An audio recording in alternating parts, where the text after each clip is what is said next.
Hey guys, just a little bit of an intro before we actually get into the episode. This is a big fucking episode. Had a great time recording this with the boys.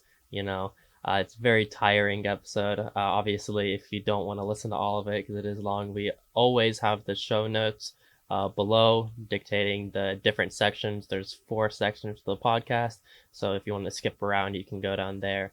And I also just wanted to let you know that since we did have 4 people in Discord, Discord is Discord, so there are some laggy parts. There's some times where the Wi-Fi kind of gets a little weird, so the audio might kind of cut out or sound a little bit weird at some certain points.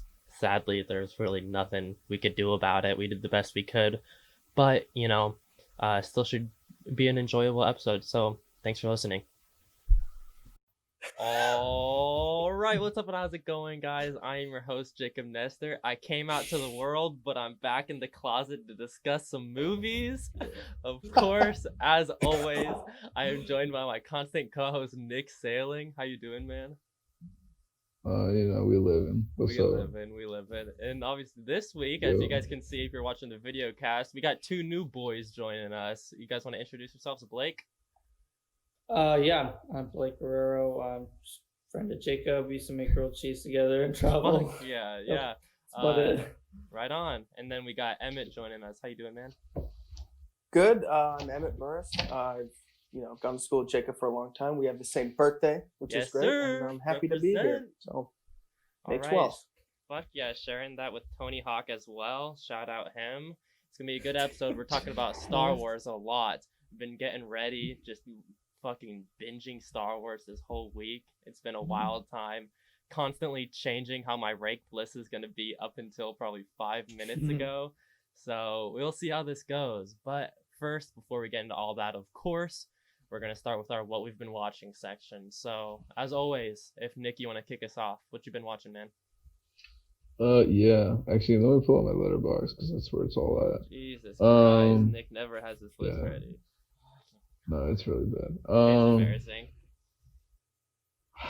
Okay, so I'm gonna go through some of these really quickly, but I'll recommend everything I've seen because it's been a good week. Nice. So first of all, I spent most of my time the last 2 weeks playing the new Miles Morales game. Um, Ooh, so okay. that occupied a lot of my time. Nice. Um, but I did manage to get some good ones in. The new Brandon Cronenberg movie, Ooh. Possessor, that Yeah, came I've out been meaning to check that earlier out. this year. Is Um, that good? it's pretty good. I enjoyed it a lot. It's got a lot of his dad's like mannerisms and camera work in it. Nice. But it's definitely like his own thing. Cool. Is it I'm his not gonna. directorial debut? Do you know? No, it's the second movie. Oh, okay, okay. I think. Yeah, he did Antiviral. I haven't seen that, but he did that Oh, first. okay. But Okay. it's a second movie. I'm not gonna really say too much about it because like even saying like what it's about kind of spoils some of it. So For I'll sure. just leave you guys up to that. Really good like body horror. Really good like practical effects for the most part. Nice. Um, That's what we like to see in a Cronenberg. uh, Absolutely. I checked out a Jean-Luc Godard movie called Alphaville with Eddie Constantine, who's was known for like these detective movies, and basically this detective like was well known, and he was so well known that he like went to this town called Alphaville that's in like Jupiter, and essentially he's gone there to uh like it's kind of hard to explain. He's gone there basically uh to free the people there, but then he realizes that everyone's controlled by one doctor there. It's a very weird movie. It's got a lot of weird like sounds and camera work in it. Nice. Yeah, as is It's with most Godard so movies. strange. It's so strange, but I really dug it, and I don't know. It was a lot of fun, Is that and is it's that like the super. only sorry, is that the only Godard movie that you've seen? No, I've seen Breathless, Hmm. but that's about it actually. Yep. But yeah. Nice. Yeah, I've only caught two of his, Breathless and Vivre sa vie. And What do you he's think of Breathless? Oh, I Viva Save Yeah, yeah, I I haven't think seen that, I but that's brought it good. up. I can't remember which episode it was. But I hated Breathless. I think that movie's just dog shit. I think that movie sucks total Yeah, fucking ass. no, But that's controversial. Vivre sa vie was cool though, so I need to check out more of his work because of I need to obviously how check that famous he out. is. That's on HBO Max. I saw it. I Hmm. put it on my list. I definitely need to see Tight. it. Um, those are like two big recommends I saw this week. But it's December. It's Christmas time. You know what that means. It's time for some Christmas horror. Um, Oh. Nice. First one out of the batch is Rare Exports: A Christmas Tale. This is a Finnish movie from 2010.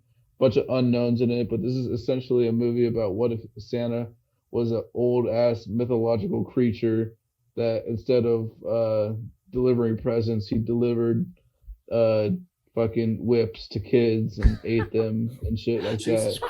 Christ. Um, Oh my god. basic, basically, this movie shows you the bad side of Santa.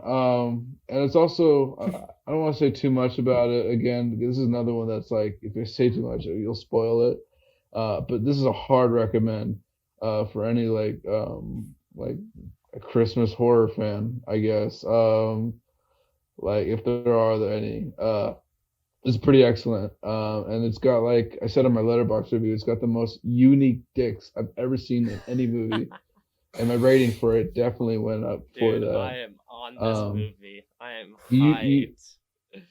and this is on Amazon Prime as Tight. well. Okay. Um, have you seen Anna and the Apocalypse? It came out a few years Anna and ago. the Apocalypse. No, I remember being interested in it, but I never caught it. So this is essentially, to sum it up, it's a zombie movie that takes place in a musical. Um, so it's kind of hard. It's kind of weird. Like Interesting. Yeah. it's very strange. It's like not really horror. It's more comedy, and if anything, but it's like a straight up musical. Like there's a segment almost like 5 minutes every 5 minutes into the movie Hmm. of like singing and dancing, and it's like okay segments. It's kind of like I saw someone say a little like Glee almost, and that's like the best way to describe it. But like, Nice. it's super fun, super enjoyable. You could totally classify it as horror, I guess, but it's Christmas and it's a lot of fun, and yeah, it's pretty short too, so it's nothing to hold on Nice. about. Uh, last Christmas horror movie I watched is Better Watch Out. Oh, by the way, the Anna Apocalypse is also on Prime. Cool. So is this movie. Better watch out. Um, this is another one where I really can't say too much or I'll spoil. But essentially, it's about this kid. He's like 12 years old. He has a babysitter, probably a little bit too old to have a babysitter, but he wants to get with this babysitter. So tonight he's gonna make his move, and uh, there's kind of a predictable thing that happens in it, and I'm not going to say what it is, but it might blow your mind. It's a pretty fun movie. There's a Okay. lot of shit that doesn't make sense in it, but I feel like a lot of people, out of all three of these movies, I would recommend this one to watch first. It's so interesting, and it's a very divisive movie, but I thought it was pretty good. Um, Nice. yeah, so hard recommend on those three, and they're all at Amazon Prime. Dope. Yeah. I'll Possessor start and checking them out. Alphaville, I had to buy. Oh. Had to Okay. buy those two. Yeah, Yeah.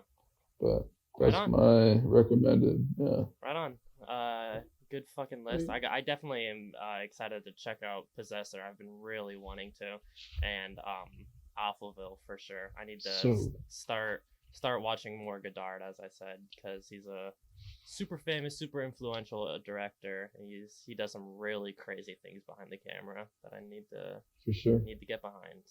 But anyway, nice fucking list. Let's move on. Blake, you got anything you want to shout out you've been watching? Just a few things. I watched Queen's Gambit roughly recently. I really liked it. Nice. Yeah, Nick and I were True talking Detective, about that on I've the always last heard of. episode. Queen's Awesome, Gambit's yeah. awesome. Super good. Yeah, it's like it was a big hype thing, but even with that, I still loved it. Mhm. I heard some people maybe that affected it, but I think it was good. Yeah. For sure. True Detective, I'd heard a ton about that before, and then I just randomly realized I hadn't seen it, so I started a few episodes into that. That's really good. It's really dark stuff with McConaughey and Woody Harrelson. It's pretty good. I like it. I think it's going to be good. Nice. I love. And then McConaughey. another random one roughly recently I saw was I watched it with my mom. It's funny. Called The Great Pottery Throwdown. It's like a cooking show, but like with pottery. It's super interesting. It's it makes you want to get into pottery and stuff. It's interesting art and stuff, and kind of just funny like British stuff in it. But yeah, Nice. super interesting. It's on HBO Max, I think, only that we can see here. Okay. That's Right about on. it. Right on. Oh, and Fucking- well, The Mandalorian, of course. yes, been airing. of course, Oh, Mandalorian. nice. Yeah. I'm Everybody's pretty been- sure we're all Yeah. on that hype Mandalorian train. Besides Oh, Nick, yeah. who's a fake Star Nope. Wars fan. I have not Nick's even the- seen the first season. This Nick- guy, Nick's come the on. man who I watched Rise of Skywalker with in theater, and he cried at the end because he loves Star Wars so much, but he hasn't watched Mandalorian. No. So, That's fucked up. Yeah, I ridiculous. know. Like, sorry, yeah, fuck you. I haven't found a need for Disney Plus, but when I'll watch it. I already got Well, because fucking they're releasing spoiled so on much stuff for Twitter. it now. Mhm. I you got know. spoiled on fucking Twitter, like 2 big things, and Really? I'm like, all right, well, That Yes. fucking So you sucks. just gotta watch it. yes. Yeah. So- No, man. I know I've- that I know, you I know. just have to escape. But it I by also just have to watching watch.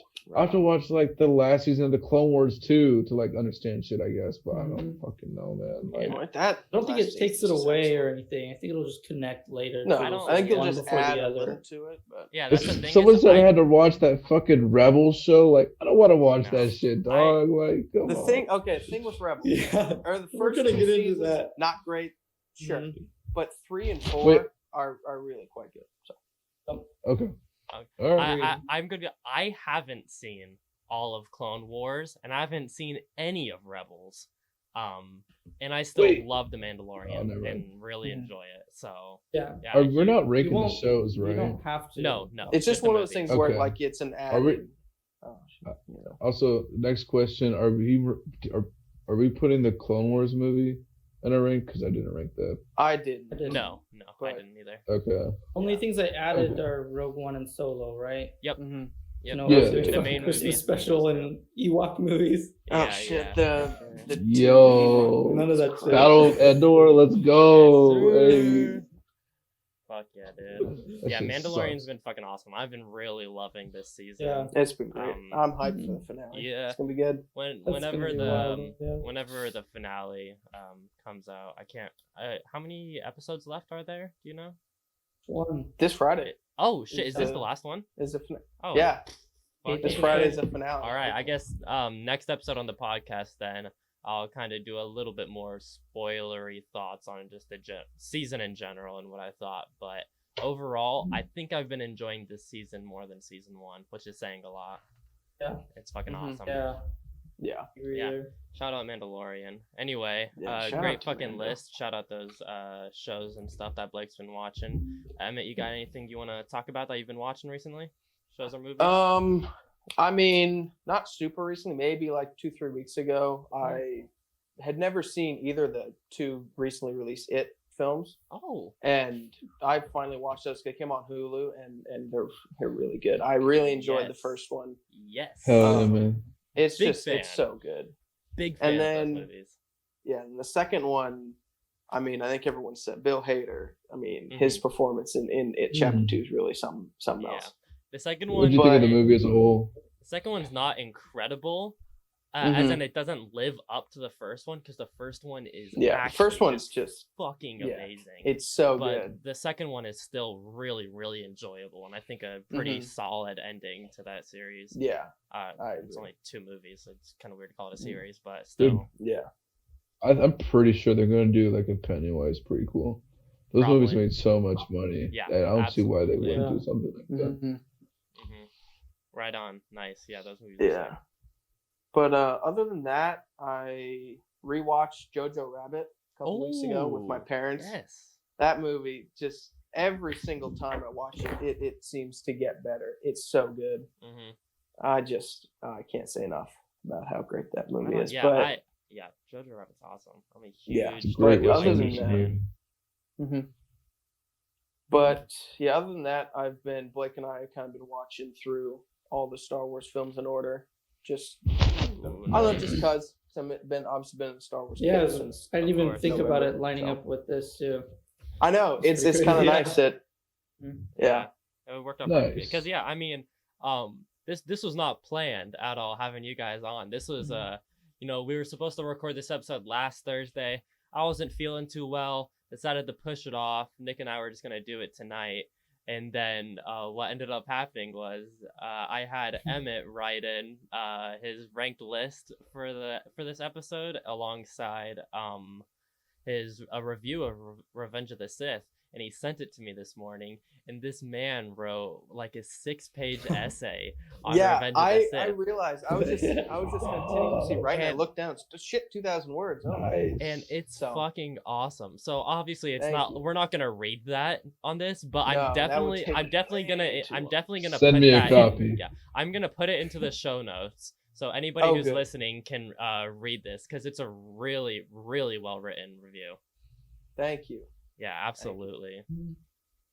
Right on. Yeah, I Awesome. need to fucking check out more of the Star Wars series because Clone Wars. I loved Clone Wars when it was airing, but I just stopped watching it, and then it's been so long I barely even remember what happened in that show. But it's dope. That's kind of what happened to me. I watched it every week when it was airing, but around like mid-season 4, I just I'd skipped a couple weeks and I'd be like, I'm so behind.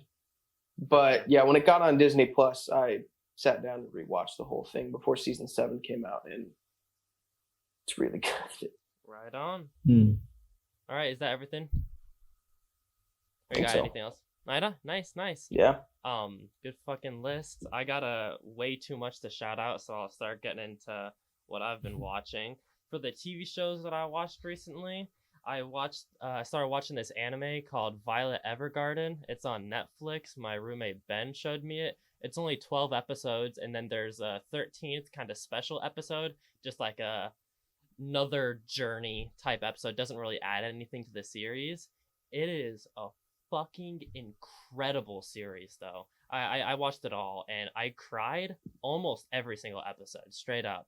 I don't want to give away anything too much about the show because I went in totally blind to it, but it's a really, really beautiful show, and I cannot recommend it enough. Violet Evergarden. There's a movie as well that's like a sequel to the show, sort of, that I have yet to check out. I'm probably going to watch it sometime this week, but it's a really, really incredible show.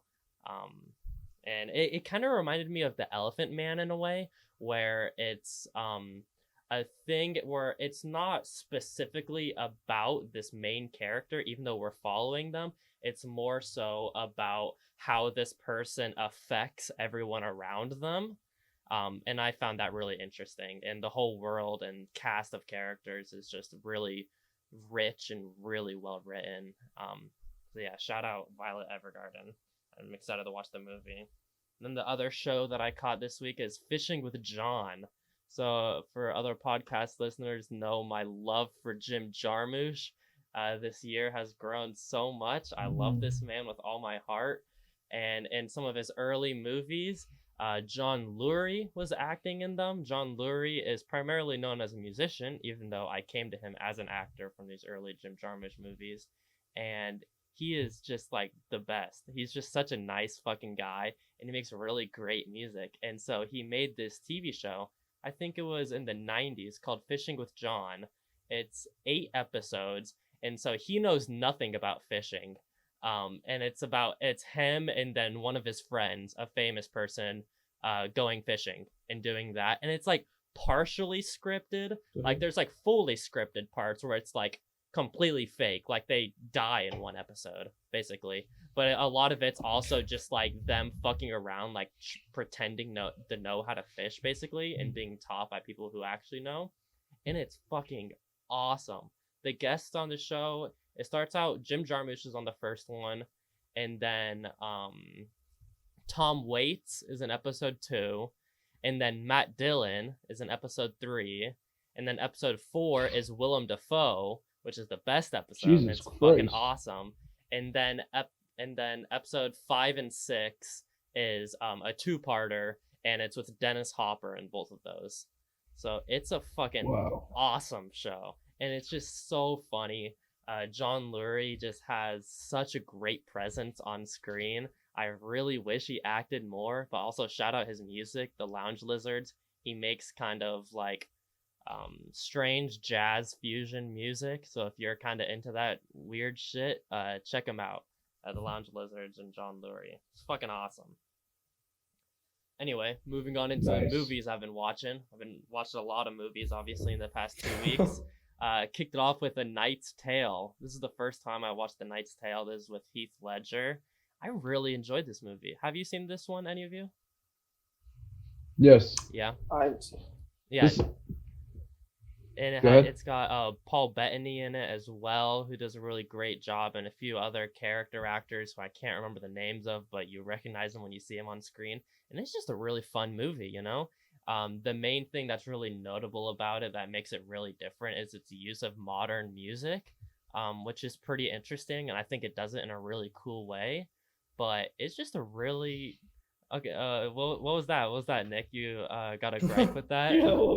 Oh no, that's just like a big criticism of the movie. Is like, yeah, the music. The people like period pieces. They like period music with it, Yeah. Even if it's like Western movies that use like rock songs and shit. People hate that, but I think it's I thought it was actually right. executed. I thought it was executed pretty fine. Yeah. Honestly, I think it's really hard to do right, but I think it is done right in this movie, and it's just a really fun time. Yeah. Heath Ledger, obviously, rest in peace. He has just such a great presence, and he's just so fucking charismatic in every scene. And just watching him and his gang of boys just doing dumb shit, you know, jousting. They made jousting like jousting itself is, I think, just the stupidest, lamest fucking thing ever. Jousting is so fucking boring. And they made it really intense and cool and interesting to watch. So huge shout out to that. You know, it's obviously Don't really they impressive. kill motherfuckers? Yeah. Don't. Yeah, like that's not cool. No, not in the way that most jousting shit is shot. It's just like it never makes any sense. I'm like, what's like the skill here? I don't know. It just always seemed so lame. But then they actually kind of go into the techniques of it and like how it's actually scored and such like that, and you actually kind of learn about how jousting, like what jousting is. And I'm like, this is kind of fucking cool, actually. Like I enjoyed this a lot. It was just a really fun watch. Nice. After that, I caught Jingle Jangle: A Christmas Journey. This is a new Netflix Christmas movie. It's with it stars Forrest Whitaker in it. It's a musical. There's not a whole lot to say about it. It's a super by the books. Who's that? It's got the Key from Key and Peele. Yeah, it's got fucking Keegan-Michael Key. That's right. I've heard about this. He's great in it. He's awesome. He's super funny, and like it's just a fun movie. You know, super predictable. You know, written pretty bland. But the music's kind of fun. The characters are fun. The world is fun to just watch, and it's just, you know, just an enjoyable little Christmas movie that just a nice time to kick back. Some cool, nice little visuals in it. But it is one of the most glaring types in a movie where I've seen when it's very obviously someone else is singing and not the actor, where it's like, oh my god, this is, it's like really obviously dumb. Yeah, like this voice, there's no way this person is singing this. This voice sounds nothing like the actor when like the character's talking. Like, this is horrible. The only person who sounds like they actually sang, and I'm pretty sure he actually did, is Keegan-Michael Key, and he does fucking awesome. Huge shout out to him. Whoa. Nice. I'm sold. I might be wrong on that. I did not look it up because I don't care enough at all. But it felt like you did at least. So even if he didn't, they at least did a good job at matching the voices up. Thank God. But yeah, that movie was fun. And then I finally watched Doctor Sleep director cut, and it's fucking awesome. I love See, I've Doctor never Sleep. seen the director's cut. I've seen the theatrical cut. Mhm. Is the director's cut like Would- a step above? I think so. I think I the think director's so. cut is better. There's not a whole lot of like added scenes. There's like one or two small scenes added, but it's mainly just kind of elongating lots of different scenes. And it just lets the movie breathe a lot more and just really understand these characters and the world that they're in, which is like the best part about the movie. And I fucking loved it. I loved it so much. I loved Doctor Sleep when I first watched it, and I loved the director's cut even more. There's still the gripe that I have with it, which is not big at all, just a small thing of I really wish that they utilized the new evil girl more. I can't remember her name, but you know how the one who can like trick people into doing shit. I wish they used Rebecca her Ferguson's more. character. Yeah. The Hat. No, not the Hat. The gal who was she at like a movie theater? Or something? like the young girl, the new recruit. Yeah, the one yeah. that did The snake bite one. Yeah. Mhm. Yes. I And forget her name. she's an awesome character, I think, but they build her up so long, building up this character and shit like that. And then I just wish they used her more. I don't want to go into spoilers, obviously. I could agree with I that. still think like there's like on a scene by scene basis, this movie's incredible, but I just really wish they utilized her a little bit better. And it could have just elevated this movie to being like a basically perfect movie. But I think it already is a near perfect movie. I loved it so much, especially It's this so director's good. cut. A+ for me. Yeah, I absolutely. love Doctor Sleep. After that, I caught The Owls. This is a Cheryl Dunye movie. I mentioned one of her other movies on an earlier podcast as well, The Watermelon Woman, which I absolutely loved. Just an incredible movie. And The Owls, it's all right. It has her kind of signature style that I really loved so much in The Watermelon Woman, where it mixes documentary filmmaking alongside like a fully scripted fictional story. And I just love that concept in general. If a movie can do that right, because it's really hard to do and really interesting. And she does that in like all of her shit, basically, and a few of her shorts as well. She does that, and it works in this movie. I think the concept of this movie and the overall story, I think, is really cool, but it's just not super well executed. It's not shot particularly interesting. The acting is pretty shoddy at points, and like the dialogue's kind of strange. It's a fine movie, but it is definitely a movie where the concept really carries it, and the concept is fucking cool. And just the overall structure of it's cool. So I do recommend it, but it is just kind of an all right movie. Shout out to Cheryl Dunye though. I didn't realize this. She directed an episode of Lovecraft Country, which Nick and I are really big fans of. We used to talk about a lot when this show was airing. She directed Heard about that. the episode Strange Case. It's the episode with Ruby when she starts taking the body switching potion. That episode. Oh, that was awesome. Yeah. Holy shit. Yeah. Killer Okay. fucking episode. So shout out Cheryl Dunye. She is an incredible director and writer, and I love her stuff. And The Owls is cool. Moving on from that though, I watched The Living End. This is a Greg Araki movie. This is the second movie I've seen by him. The first one is Mysterious Skin. It was the very first Closet Quickie I ever did was on that movie. So go back and check out the Closet Quickie on that. Love that movie. And I really enjoyed this one as well. It's not to that level, of course, because I think Mysterious Skin is a perfect movie. It's incredible. But it's really interesting. It's kind of like a gay Thelma and Louise type movie.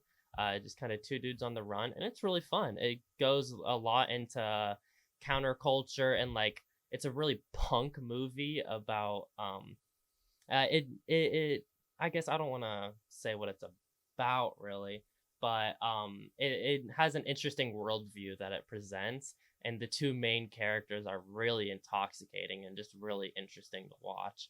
It's just a fun movie to enjoy, and the ending is incredible. The ending is really, really incredible, and it really ties the movie together.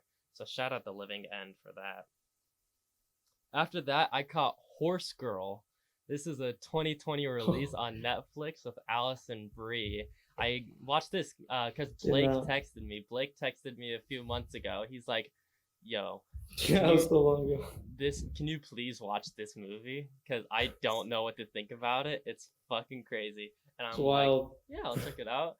And yeah, it's fucking wild. It's weird. There's a lot of hate for this movie Crazy. because it is pretty confusing in the way of I'm not fully sure the directors and writers really knew what they wanted to go for a lot of the time. It is like, oh, it's ambiguous and confusing, so it's cool, you know? But Yeah. I really enjoyed it though. I really did enjoy it. Even though it was confusing at times, by the time it got to the end, at least how I viewed what happened in the movie, I had a really clear thought of what I believed really happened and what it was really about. Which I'm obviously not going to spoil because it's just a crazy movie and you need to make your own opinion about it, about what really happens. But I highly recommend it. Allison Brie gives the best fucking performance I've ever seen her give. I love her always, but she gives just a really rich performance in this that I think is just really incredible, and you can't take your eyes off of her, no matter how strange and convoluted the movie can get at times. It's a cool watch though. I really fucking enjoyed it. It's on my list for the end of the year. Right on, yeah. Check that. Have you seen it? Or it's on your watch list, you mean? Yeah. Oh yeah, it's on my watch list. Okay, yeah, I that's definitely on there. I see. Yeah. Cool fucking movie. After that, we're getting to the last quarter of the list. I watched Jesus. I watched Local Hero. So this is a Bill Forsyth movie. This is the first movie I've seen by him. He's a Scottish director. Fucking love this movie. He's a writer director, and he really reminds me of Wes Anderson in the way of very quirky characters and quirky world. In this movie is fucking incredible. The thing that's really awesome about it is it feels pretty slow in the first half, but it's really just building up these characters. It's about this like really like $1 million oil company, and they send out a representative to this really small town in Scotland to try and convince the locals who live there to let them buy the town, basically the entire town, so that they can build like an oil rigging place next to the beach on it. And it is fucking hilarious. It goes where you absolutely do not think it's going to. It is the most wholesome ending ever. It's so wholesome and so nice. And Burt Lancaster plays the owner of the company. Shout out Burt Lancaster, who's awesome. And he's this really rich oil company guy who's more just interested in buying a comet in the stars. And he's just fucking hilarious. And there's some great bits with him and his therapist that are awesome. And it's just such a nice movie. I can't help but just like smile when I'm thinking about it, because it's just, like I said, it just has the most wholesome ending, and I enjoyed it so much. Shout out Local Hero. Next, I caught Mank. This is the new David Fincher movie. This is on Netflix. And whoo, baby, I was so excited for this. I love David Fincher. He's one of the best filmmakers of all time, I think. He's really incredible. And Mank is great. I really liked it. It's kind of slow in the first, like, 20-30 minutes, kind of slow, kind of weird, like, where is this movie gonna go? And then there's this one scene with Gary Oldman and Amanda Seyfried, them walking around William Randolph Hearst's estate and just talking, and it is the most magical, beautiful scene. It's probably a top 5 or top 3 scene of the year for me. It's really just so nice. And then after that, I was completely locked in this movie and just loved it all the way until the end. It is not about the making of Citizen Kane. I see so many people complaining about that. It is not about the making of Citizen Kane. It is about Herman Mankiewicz and him and who he was as a person and why he wrote Citizen Kane.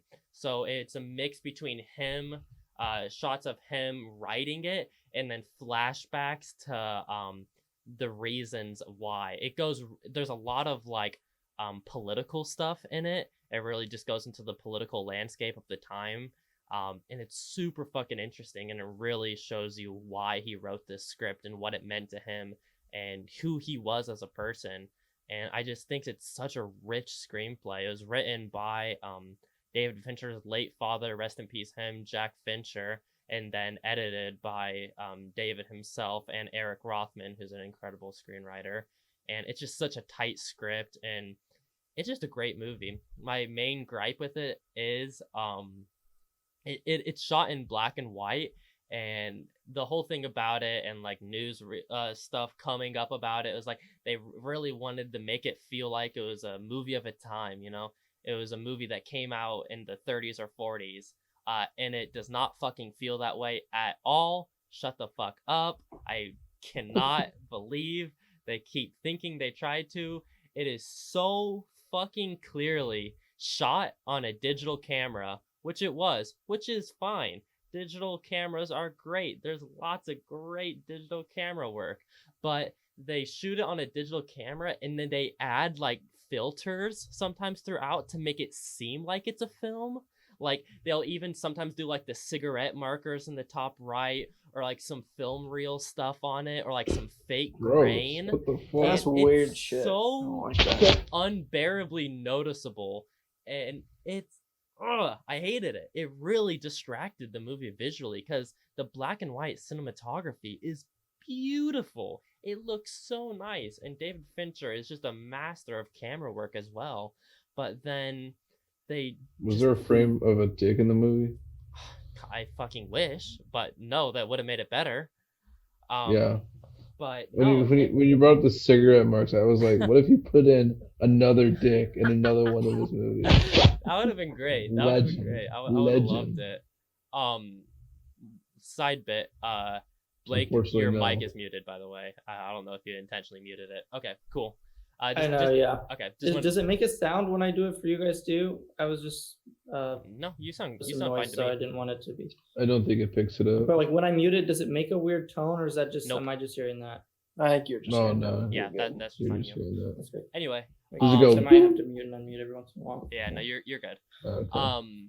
Yeah, it was just super distracting visually and pretty annoying, and I understand why they did it. David Fincher is a perfectionist. He does 100 takes on every single scene, and they wanted the consistency of a digital camera. They didn't want to lock themselves into a look by shooting it on film and making it so they can't change it in post, and that's what David Fincher does, and I get it, but don't try and pretend like it was shot on film though. Like, it's so clearly shot on digital. Just stop. Like, it's just fucking annoying and distracting, and it really pissed me off, honestly. So David Fincher, please don't do that again. It was fucking lame, but it's still a really cool movie, and I'm definitely gonna rewatch it. I to say that is my big gripe of it, but like, it made me really want to rewatch Citizen Kane.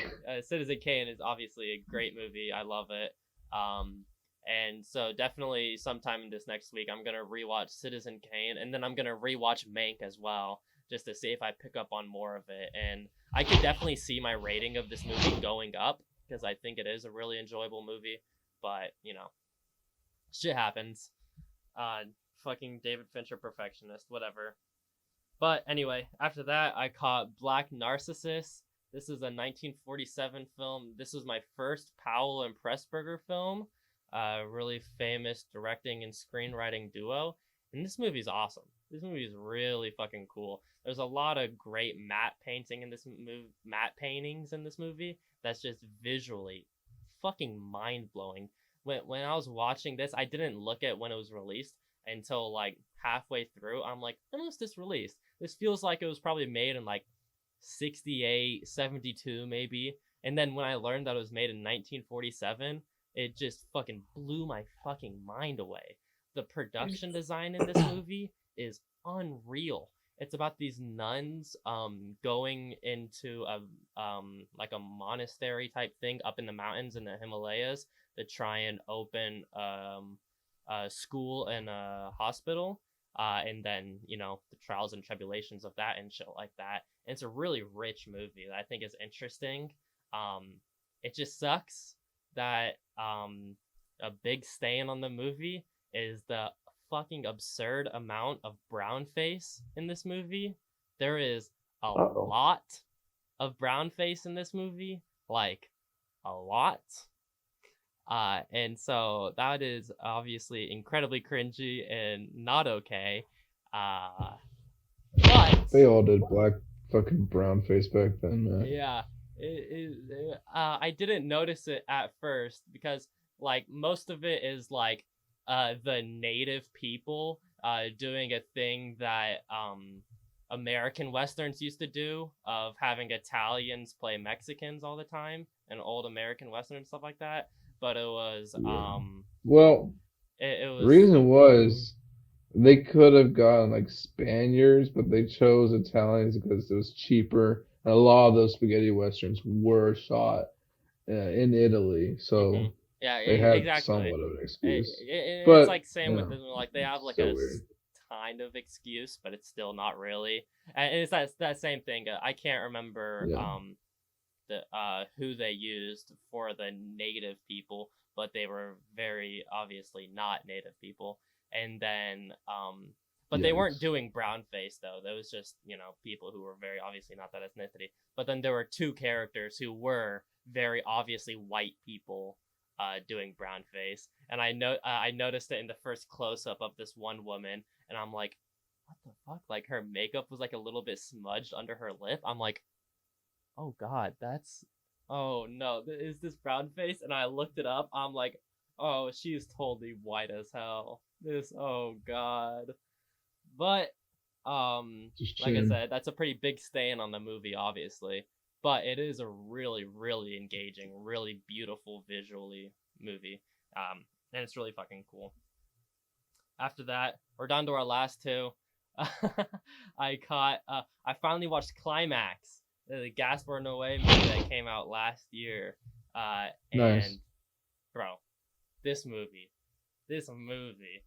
There are movies where you're really high and you're watching them and it sobers you up instantly. Like really scary movies can do that to me, where it just sobers me up instantly.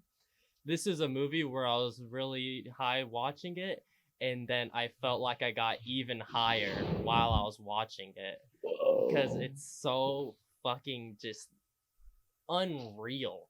It's just crazy. Gaspar Noé does some really incredible stuff with the camera and the visuals, and it's a perfectly designed movie. It's a tight 97 minutes, and the first half is all just either interviews of each of these people, dance numbers, or just the people talking. And it's just learning about all these characters. It's about a group of French dancers who are partying, and then their sangria gets laced with LSD unknowingly. And so the first half is just really meeting and understanding who these characters are and their motivations, and just deeply understanding them. And then right at the halfway point, LSD kicks in, and then you just see madness set in, and it is horrifying. There are dude, there's some scenes in this movie that are fucking crazy, and I loved it so fucking much. It's incredible. I loved it so much. Who's your favorite character in it? Nick, do you have a favorite character? A lot of shitty people Oh in it, but yes, I actually do have a favorite. The DJ is so fucking funny, dude. Oh my god. yeah, yeah. Yo, Everyone else is fucking like high as shit on LSD, just going crazy, doing horrible things, and the he's the DJ is just last one to. vibing. He's just dancing, just He's like the fucking last one to start freaking out. yeah. But at first, like he's like vibing the whole time. It's so Yeah. good. Yeah. My I didn't mention it, but yeah, I was microdosing when I watched this movie, as really. well, and Holy shit.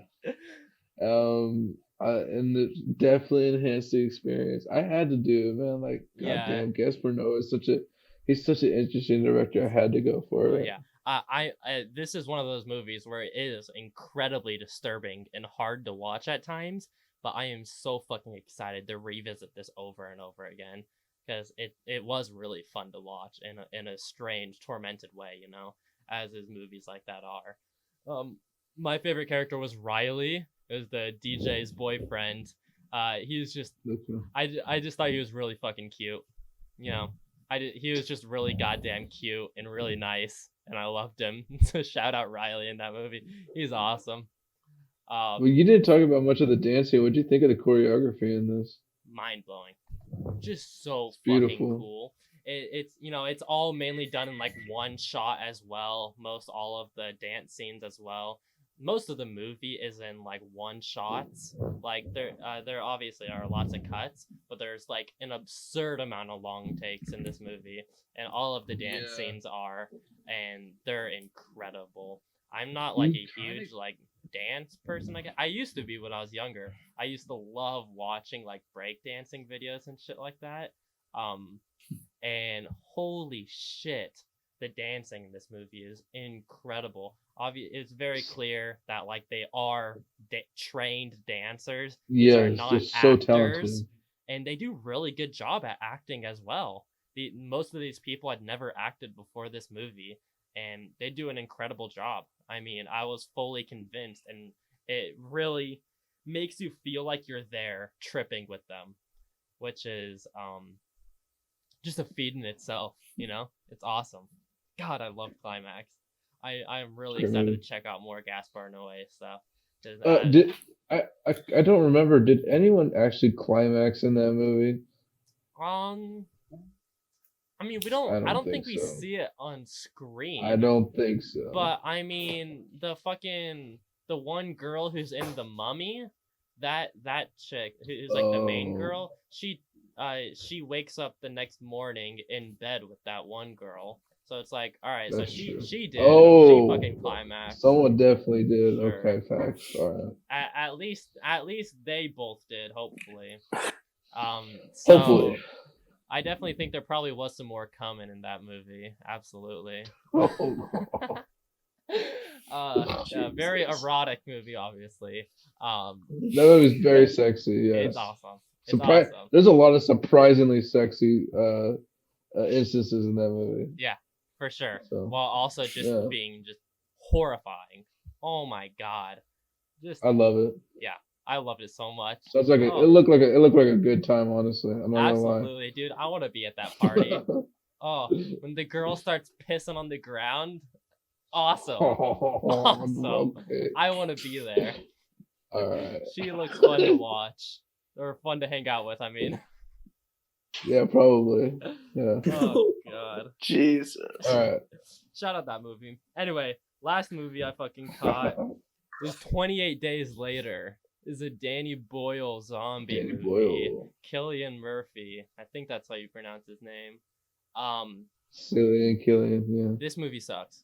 I did not like this movie. Oh, okay. This movie fucking You're one of blows. those. Whoa, so you're a fan of this movie? No, you. It's just like this movie is like I've heard both parties like So people like either hate this movie or they love this I movie. was loving it. It was awesome. In like the first half, Don't spoil it. I'm not. It's awesome. Brendan Gleeson is in it, and I love him. He's so great. But then halfway through the movie, the wrong character dies, and it just immediately goes to shit right after that. Wrong character dies, and then they meet up with like some people, and they're all just horribly uninteresting, and it goes into, it's so fucking hard to watch. This movie, I looked it up afterwards. I was like, that was like a 2.5 hour movie, right? And it was like an hour and 50 minutes. I'm like, Jesus Christ, that was such a slog to get through. This movie blew ass. I was not a fan of it. Jesus. It is so fucking goddamn boring in the last half, and just so poorly written. A horribly ham-fisted relationship that should have never happened. Just horribly written characters. I mean, no, do not recommend this movie at all. It sucks so bad. Not a fan. I do recommend the second movie, 28 Weeks Later. Yeah? I would give that movie a try. I will. Because like I said, there were some cool things, I'll admit. I liked how it was shot. It was shot like a old camcorder, it looked like, with really blown Yeah, the out movie kind colors. of looks like shit. It not gonna looks lie. like shit, but it's like made to look like shit, sort of. Yeah. And I think it actually kind of works, though. I think it looks cool, honestly. I think so, yeah. I think it looks pretty cool. And Cillian Murphy does give a cool performance as a hateable character. And then they start making you, they're like, you should like this guy. You should like him. I'm like, no, you just showed me for the first half why this guy's a loser, and I don't want to root for him at all. Why are you trying to make me like him all of a sudden for doing nothing? Like, it really just went to shit in the second half, which just made me super sad, because I think that first half is really fucking cool. What do you think of Danny Boyle as director? Danny Boyle's cool. What Danny Boyle movies have I seen? Slumdog Millionaire. I love Slumdog Millionaire. That movie's I hate that movie. Whoa. Yeah, I think that movie's fucking cool. I've really enjoyed it. Why don't you like that movie? I think it's boring. It's a kind of, I will admit, stupid plot. I don't understand why it won Best Picture. Man. Should not have won Best Picture. It is I never will it was understand nowhere it. near a perfect movie. And that's not the reason why I hate it, but it's just like I found it like it was so overhyped. When I watched it, I was so underwhelmed. Mm-hmm. That's totally fair. It's but like Sunshine is another one of his movies. Like, it's cool. They're like, oh, sorry, yeah, no, it's yeah. I don't know. It's a very stupid story if you ask me. Yeah. But oh fuck. Yeah. What other? I feel like I had to have seen at least one other. You seen Sunshine? Nope. Ooh. I haven't. That's actually wait. Oh no, so I saw Sunshine when I was really young, and there were like a few scenes that really like stuck with me, but I haven't rewatched it, and I really want to. Like I said, there's like a lot of like just like shots that like have been burned into my brain that I remember from that movie that are pretty fucking cool. But I haven't rewatched it. I want to though. Did you? What was his last movie that came out with? Yesterday. Did not watch that. That's what it was. Did you like that? I didn't watch it. Oh, you didn't see it? Yeah, no, I didn't see it. Other than that, Oh, he's yeah, like no, I haven't seen anything else by him. Nope, just Slumdog You haven't seen Millionaire. Trainspotting? Nope, I want to. But yeah, just that's an interesting one. Yeah, he's an interesting director. I want to check out more of his stuff.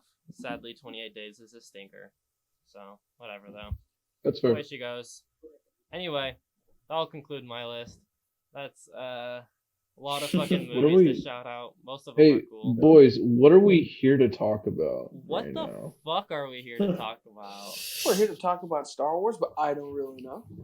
I think we're about to talk some Star Wars, bitch. Let's go. I think it's about fucking time, dude. We're getting into the topic of the week, of course. We're gonna try and stay as non-spoiler as we can. All right.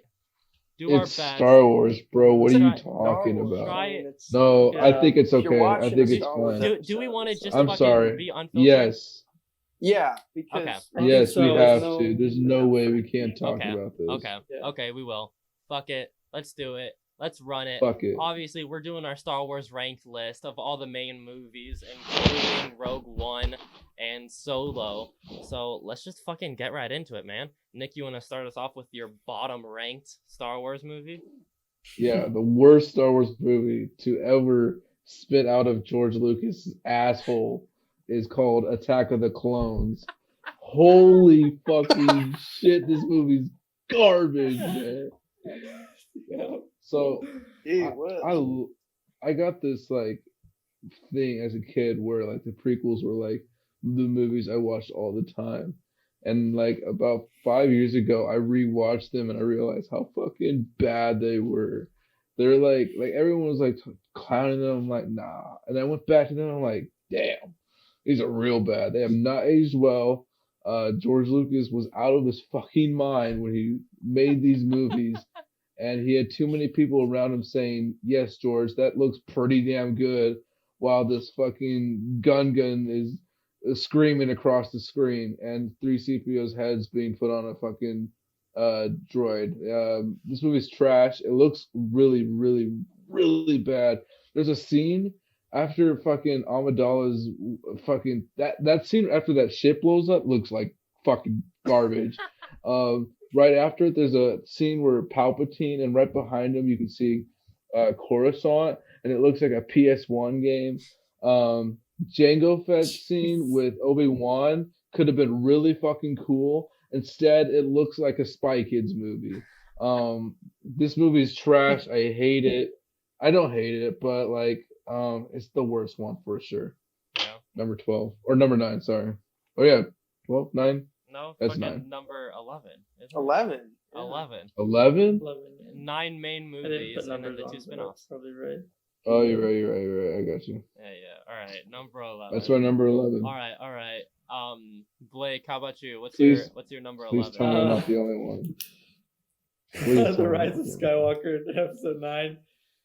I'm Definitely chiming not worth- in. I like. That's my number 11 Wait, as well. that- Rise of I Skywalker. can't like Right. as much as I try. Like everyone says, the whole like ever since the Last Jedi, it's like just like accept Star Wars as it is versus like I hate this and it's terrible. And like I thought the sequels were fine too, like up to that point even.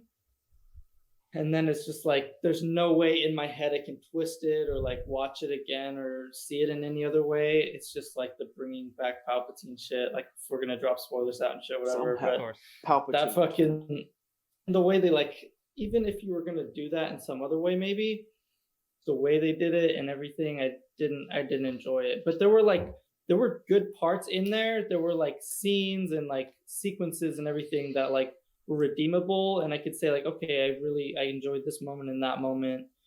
But overall, and just the beginning and the premise and everything, just like I can't.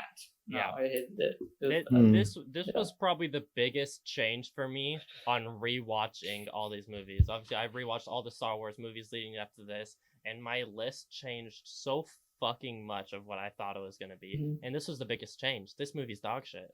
Fuck this movie. Yeah. The thing that really makes me angry about this movie, that is so fucking upsetting, and why I think it is the only Star Wars movie that is a legit bad fucking movie, is Mhm. because it's so clearly they were just like, oh god, oh people weren't a huge fan of The Last Jedi, let's fucking just change everything now. We have no It was plan, like- we have no idea what Wait. we're gonna do. Mhm. It What was did they 99% change? fucking damage control. And there were moments in Yeah. that movie where it felt like J.J. was trying to blow me, just like throwing fan service at the wall. It was Yeah. Every other shot is just a it was like, hey, fan here's a service reference, thing. here's a fucking thing. Yeah. Fucking callback Fuck thing. storytelling. And it's just so fucking annoying. Like, Damn. it just pisses me off that like it's so clear that they had no plan after, like they had no plan from the beginning of the sequels, and I Yeah. like them quite a bit. Force Awakens. and They Last said Jedi. that Disney said that. Exactly. Yeah, they And it went- That was pisses me the off. biggest mistake. That It was their pisses me off biggest so mistake. fucking much. It's horrible. J.J. Abrams should have wrote all 3 movies at least. Absolutely. Well, they should have at least Yeah. gotten both On the same directors in a page. room in 2014. I agree. or whenever they Ryan wrote them, Johnson just say, and "All right, boom." Abrams. Yeah. Yeah, And I I think agree. out a plan. Yeah, and I think after Last Jedi, it's still salvageable and everything. Like everyone says, like, oh, it's terrible, it's like ruined. They were like pissed about No, this it and leaves that. it open enough. But at that point, like, yeah, the real issue happened with going into Rise of Skywalker when they tried to like fix so many things and like just like Mhm. I don't know, it's the worst form of Well, trying I- to fan service and fix things and make it better. I don't know. I will admit one thing about it, and this is a controversial take on it because I do think this movie fucking sucks, and I'm just pissed about it. I don't think it was a bad or stupid idea to bring Palpatine back.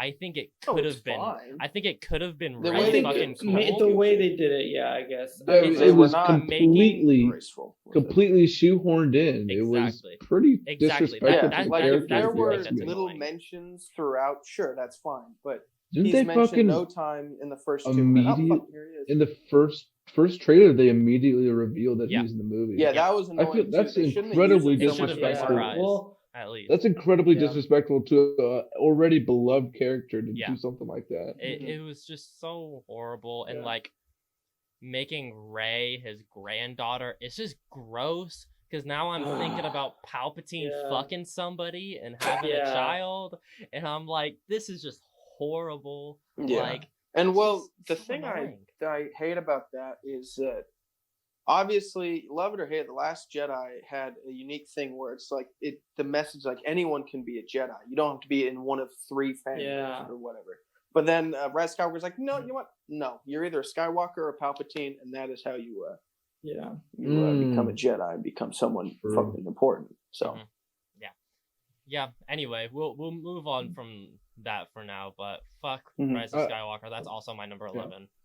Mhm. Emmett, how about you? What's your number 11? So I've divided my list up into tiers, and my bottom 3 are just neck and neck for the biggest piece of shit. But I just have to give it to the Phantom Menace, and the reason why it's probably not Rise of Skywalker is I've only seen that movie in theaters. I have not rewatched it yet. I see. It will probably fall by the Same. time I get there, but Phantom Menace is my number 11 as of right now, because this movie is, again, there are parts of it that I enjoyed, like lightsaber fights. While they're really clean, they're really choreographed, they're still entertaining. I liked Qui-Gon was I think a good character. His dynamic with Obi-Wan was pretty good. Darth Maul was a cool villain, and I'm happy he kind of got, he was kind of underused in Phantom Menace. Pussed over, man. Yeah, Apparently, he was revitalized though. I heard. Yeah, And, he like, got yeah. his turn in Clone Wars, and he's been great. He was great That's for all actually of Clone really Wars sick. and into Yeah, later check that things. But the biggest issue I have with Phantom Menace is like 3 things, and it's Anakin, it's Jar Jar, and then that a lot of this movie, like the whole entire second act rather, is boring as shit. Because the whole time when they go back to Coruscant, after getting Anakin, my brain checks out. It's so, I don't Yeah, I actually when I rewatched, I fully forgot that happened. I was yeah, and like, it's what is this part? and it's so Like, it goes yeah. for like 20 or 30 minutes. I'm probably on the short end on that, but it's just this political dialogue that isn't exactly interesting or engaging. It's all about, obviously, Palpatine wants to rise, become Chancellor, get the vote of no confidence on Valorum, and obviously it's important in the grand scheme of things. But Lucas makes no effort to make it interesting, and then it's funny that it almost seems like the writers, I think it's maybe just Lucas who wrote this. I think so, bro. I That- I do not think he had It's- anyone looking No, over. I it. think it was Lucas in his ranch saying, "Oh, it's perfect. They're gonna love this." But it's funny. It almost felt like Lucas is conscious of like how shitty Coruscant is, because when they're leaving, Jar Jar's celebrating and shit, and he's like, "Where's the So it's funny that Lucas almost knows that Coruscant is a piece of shit part in this movie. While necessary, it was really boring. But yeah, Phantom Menace, good elements, but overall really boring. And then Anakin, I don't completely blame Jake Lloyd for his performance. He was like 8 or 10. Yeah, he's a kid. I mean, there's not much you can expect. I don't like that kid. so many people have shit on him over the years. I think it's unnecessary. Are you serious? Necessary. Yeah. Blame Lucas more than Jake Lloyd. Kind of pointless, because obviously he's going to be like 18 in the next movie, so he's basically a different character. And then Jar Jar. I don't know what they were thinking with Jar Jar, but whatever they were thinking of doing, it didn't work. So Lucas wanted to sell toys, and Jar Jar was the selling that was toys. really it. You know, thinking of a lot of the big things in this movie, it really just seems like they're trying to sell action figures or video games with like the pod race. You got Star Wars Racer coming out of that. But yeah, it's not good. I can chime in a little bit if you want. This is actually my number 10. Okay. Same here. Yeah, this movie's fucking. See, Attack of the Clones is Okay, my 10. nice. So we'll get into it. Okay. This is I completely agree with Emmett on all those points. It's really like it could have been something super like really cool, like the concept of Darth Maul being trained as a Sith is super cool, and then the way he's kind of disposed kind of sucks. I'm glad he gets his due. Yeah. But I feel like he was completely underused. Absolutely. Yeah, as cool of a character that was. But as Lucas introduced Double Saber, like that's one of the coolest things in Star Wars. That was great. Yeah. Duel of the Fates is one of the greatest Star Wars tracks of all time. Fact. And you wouldn't have gotten it if it wasn't for Phantom Menace. But unfortunate, and actually, you know what? I agree with Qui-Gon Jinn is a great character. I think Liam Neeson played that pretty well. Yeah. And we also got introduced to, I think we can all agree that Ian McGregor is a pretty damn good Obi-Wan. Yeah, Ewan McGregor, I wrote this in my Revenge of the Sith review. He's the most consistently good part of the prequels. He's like, oh my god. I don't know how he pulls it off. Pulled it down. Every single time. I saw him on screen. Dependable. I was so happy. You can say, Attack of the Clones, Phantom Menace, Revenge of the Sith. You love him or you hate him, but you're still gonna say, Ewan McGregor, he did a good job as Obi-Wan. Yeah, I think you really hit it on the nail for most of Phantom Menace. There's some really enjoyable parts. I do enjoy it more, I think, than some of you guys, even though I also do have it at 10.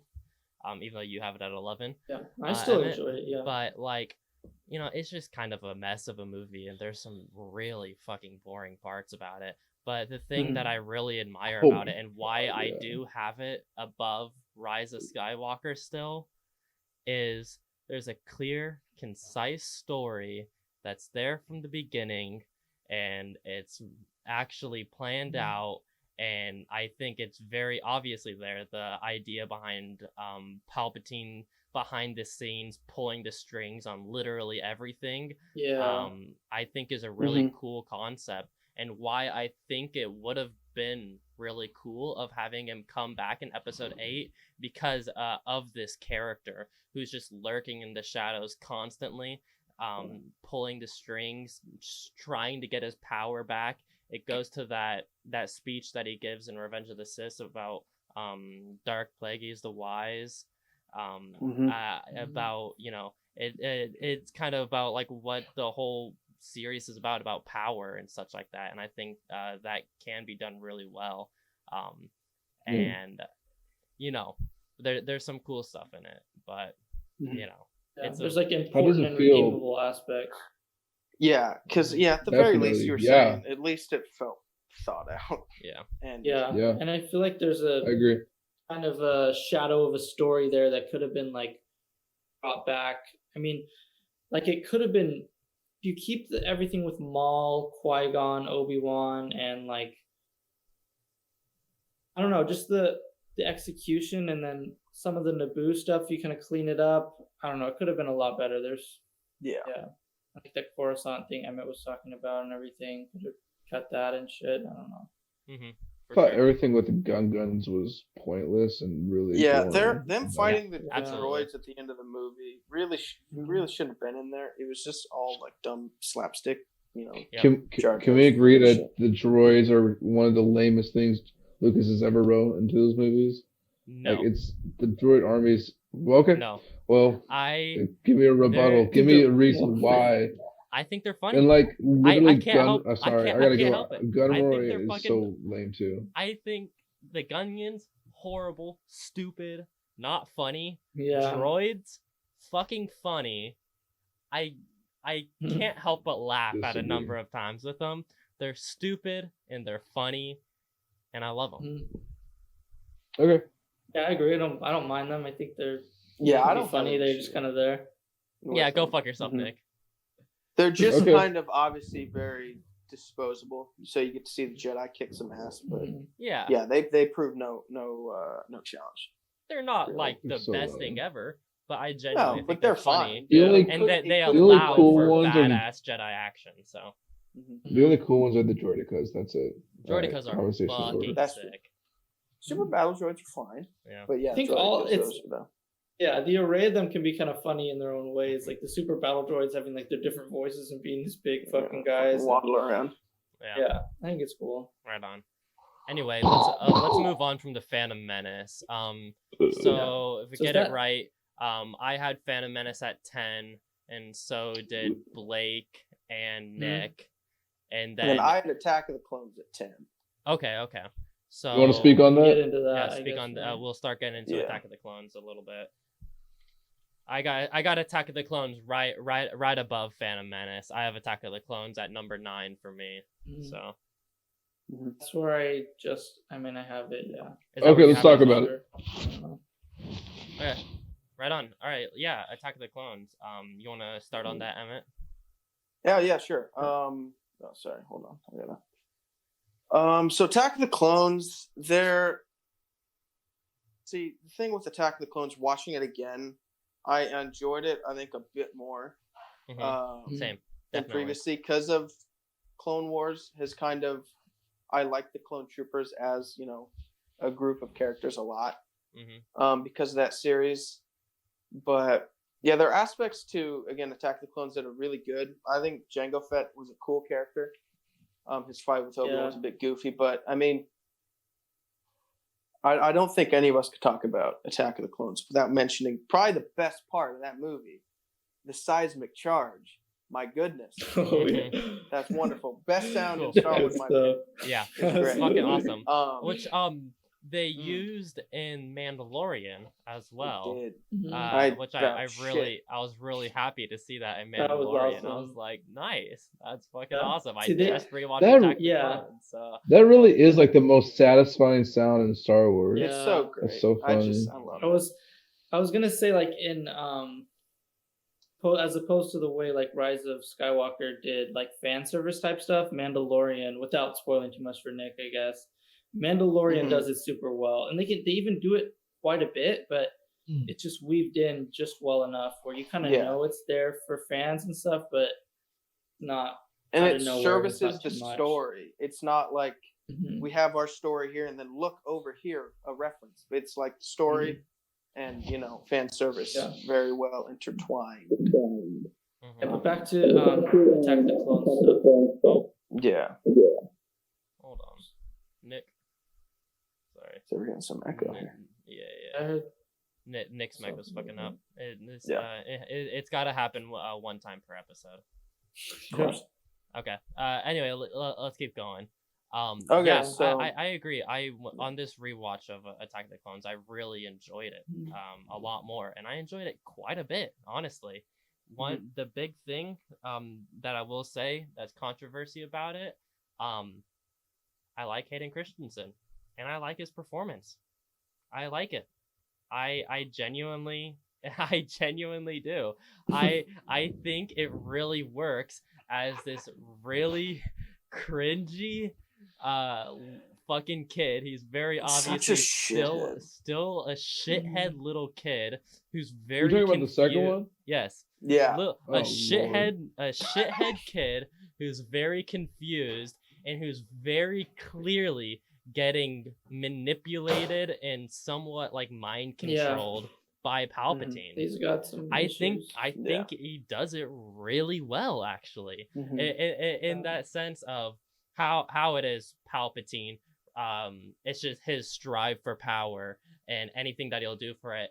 It's in this series him manipulating Anakin throughout it, so that he could get power. In the originals, it's him trying to manipulate Luke Skywalker to get his power back, but he ends up failing.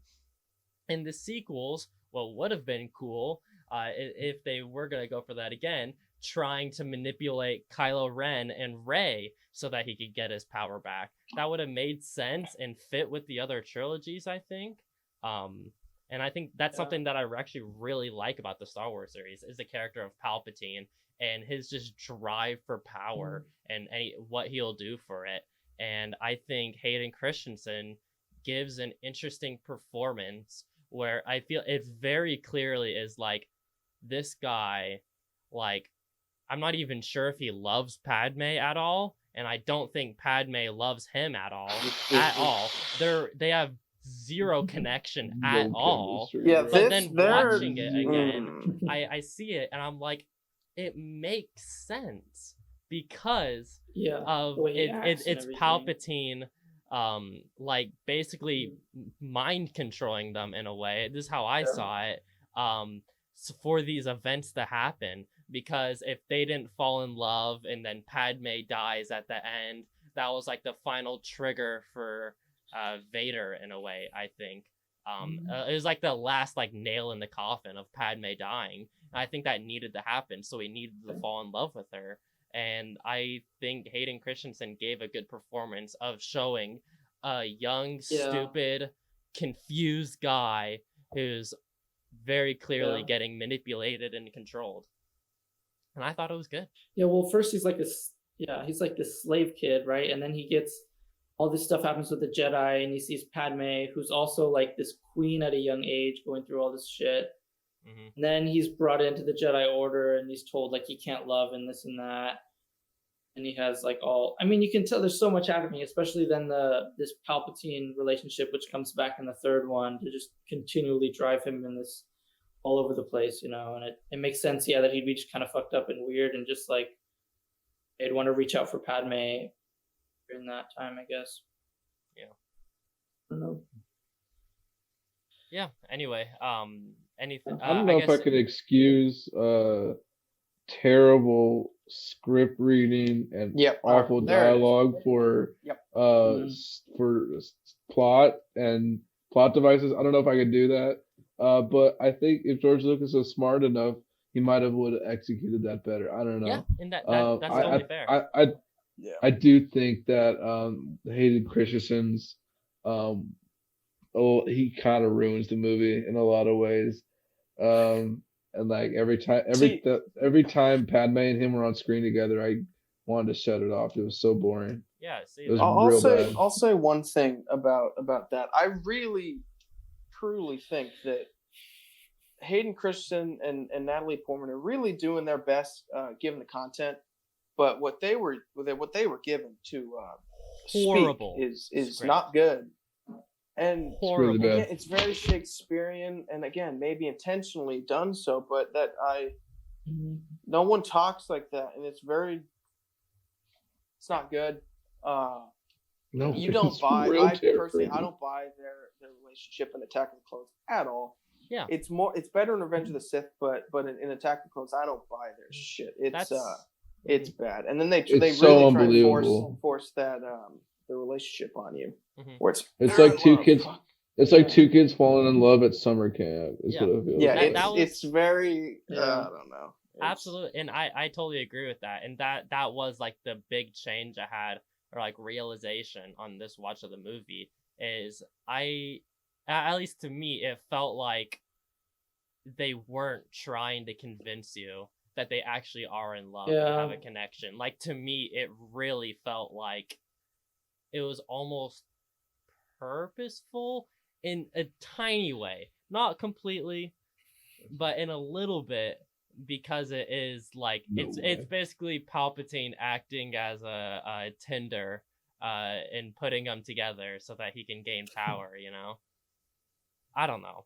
It's definitely me reading too much into it and giving it more credit than it deserves.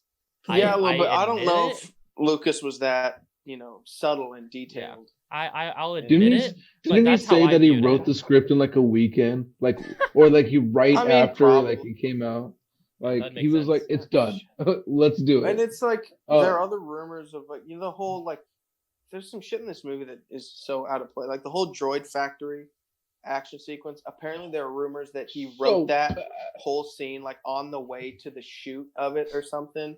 That might be the worst scene in the movie. That is George the worst Lucas. scene. I don't know what he was doing in 2002. Yeah. Two terrible things before we wrap this up. I want to mention the nutsack creatures that Anakin rides is terrible, and then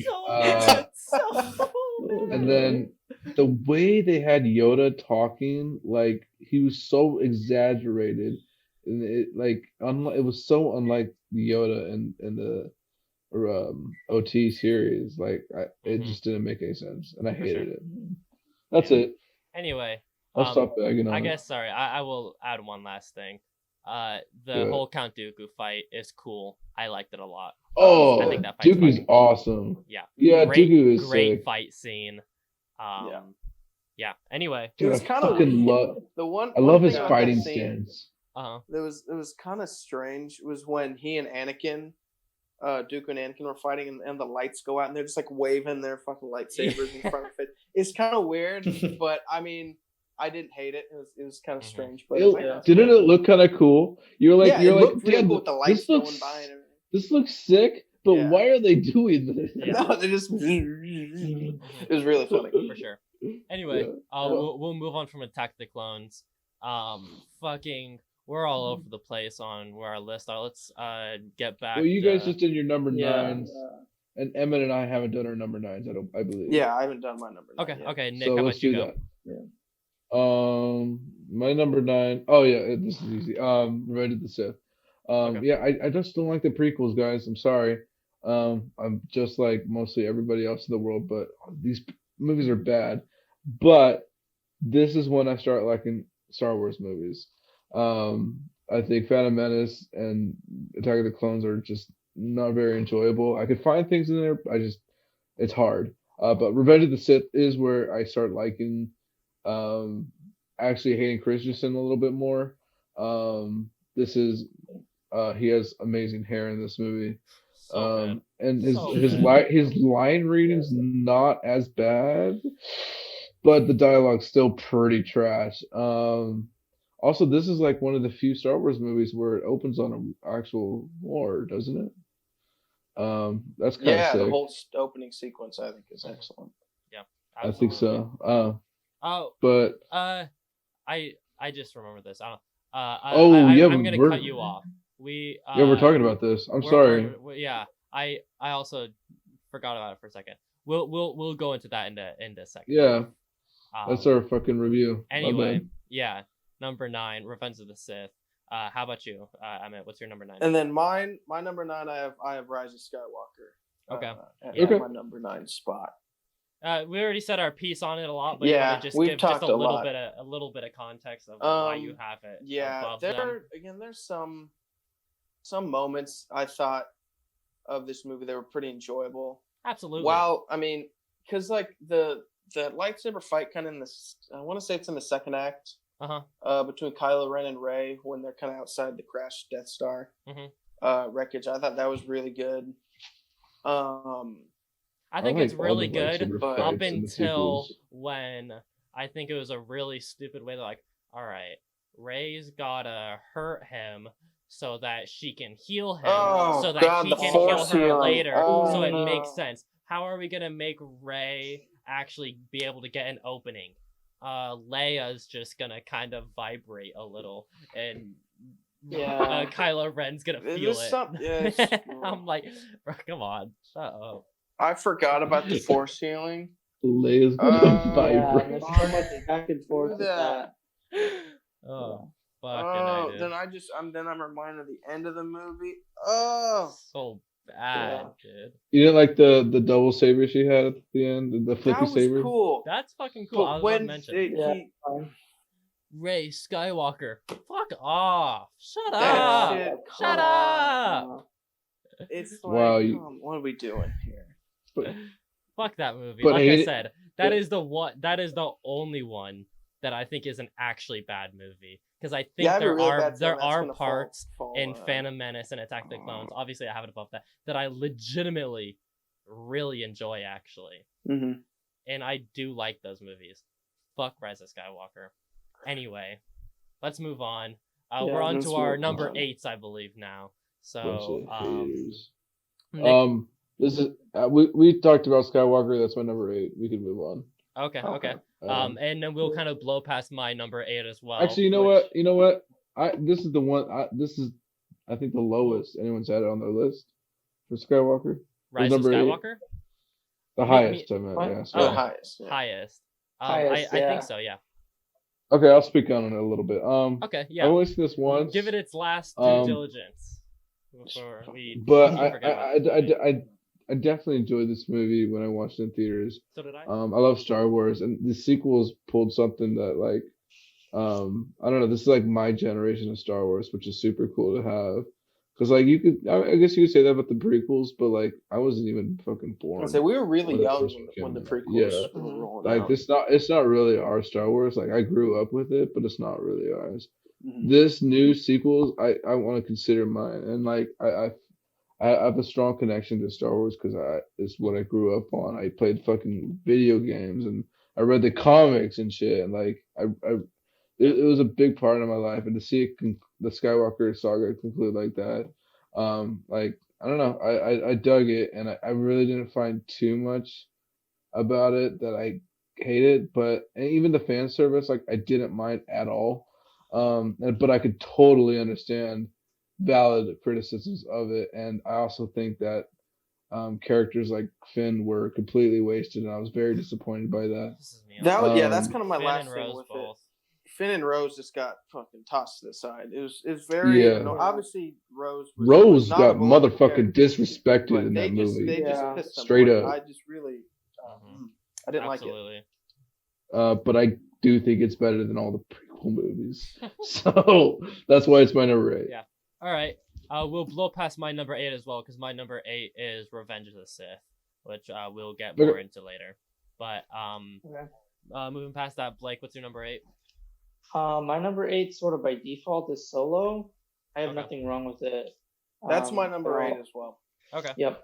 I just a little bit not super memorable everything that happened. I remember something like the train thing and then like the Kessel mines and all that. The I Kessel remember, bit The with the Kessel Star Run. Destroyers and TIE Fighter, that shit was good. That was yeah, that was I good do stuff. remember like when I first watched it, I like really surprisingly liked it a lot more. Like everyone was saying it's not very good, and I think it was because of all the stuff right after The Last Jedi or whatever. But And they changed directors, wouldn't it? Didn't Ron Howard yeah, come there on was late? something like that. Yeah. Yeah.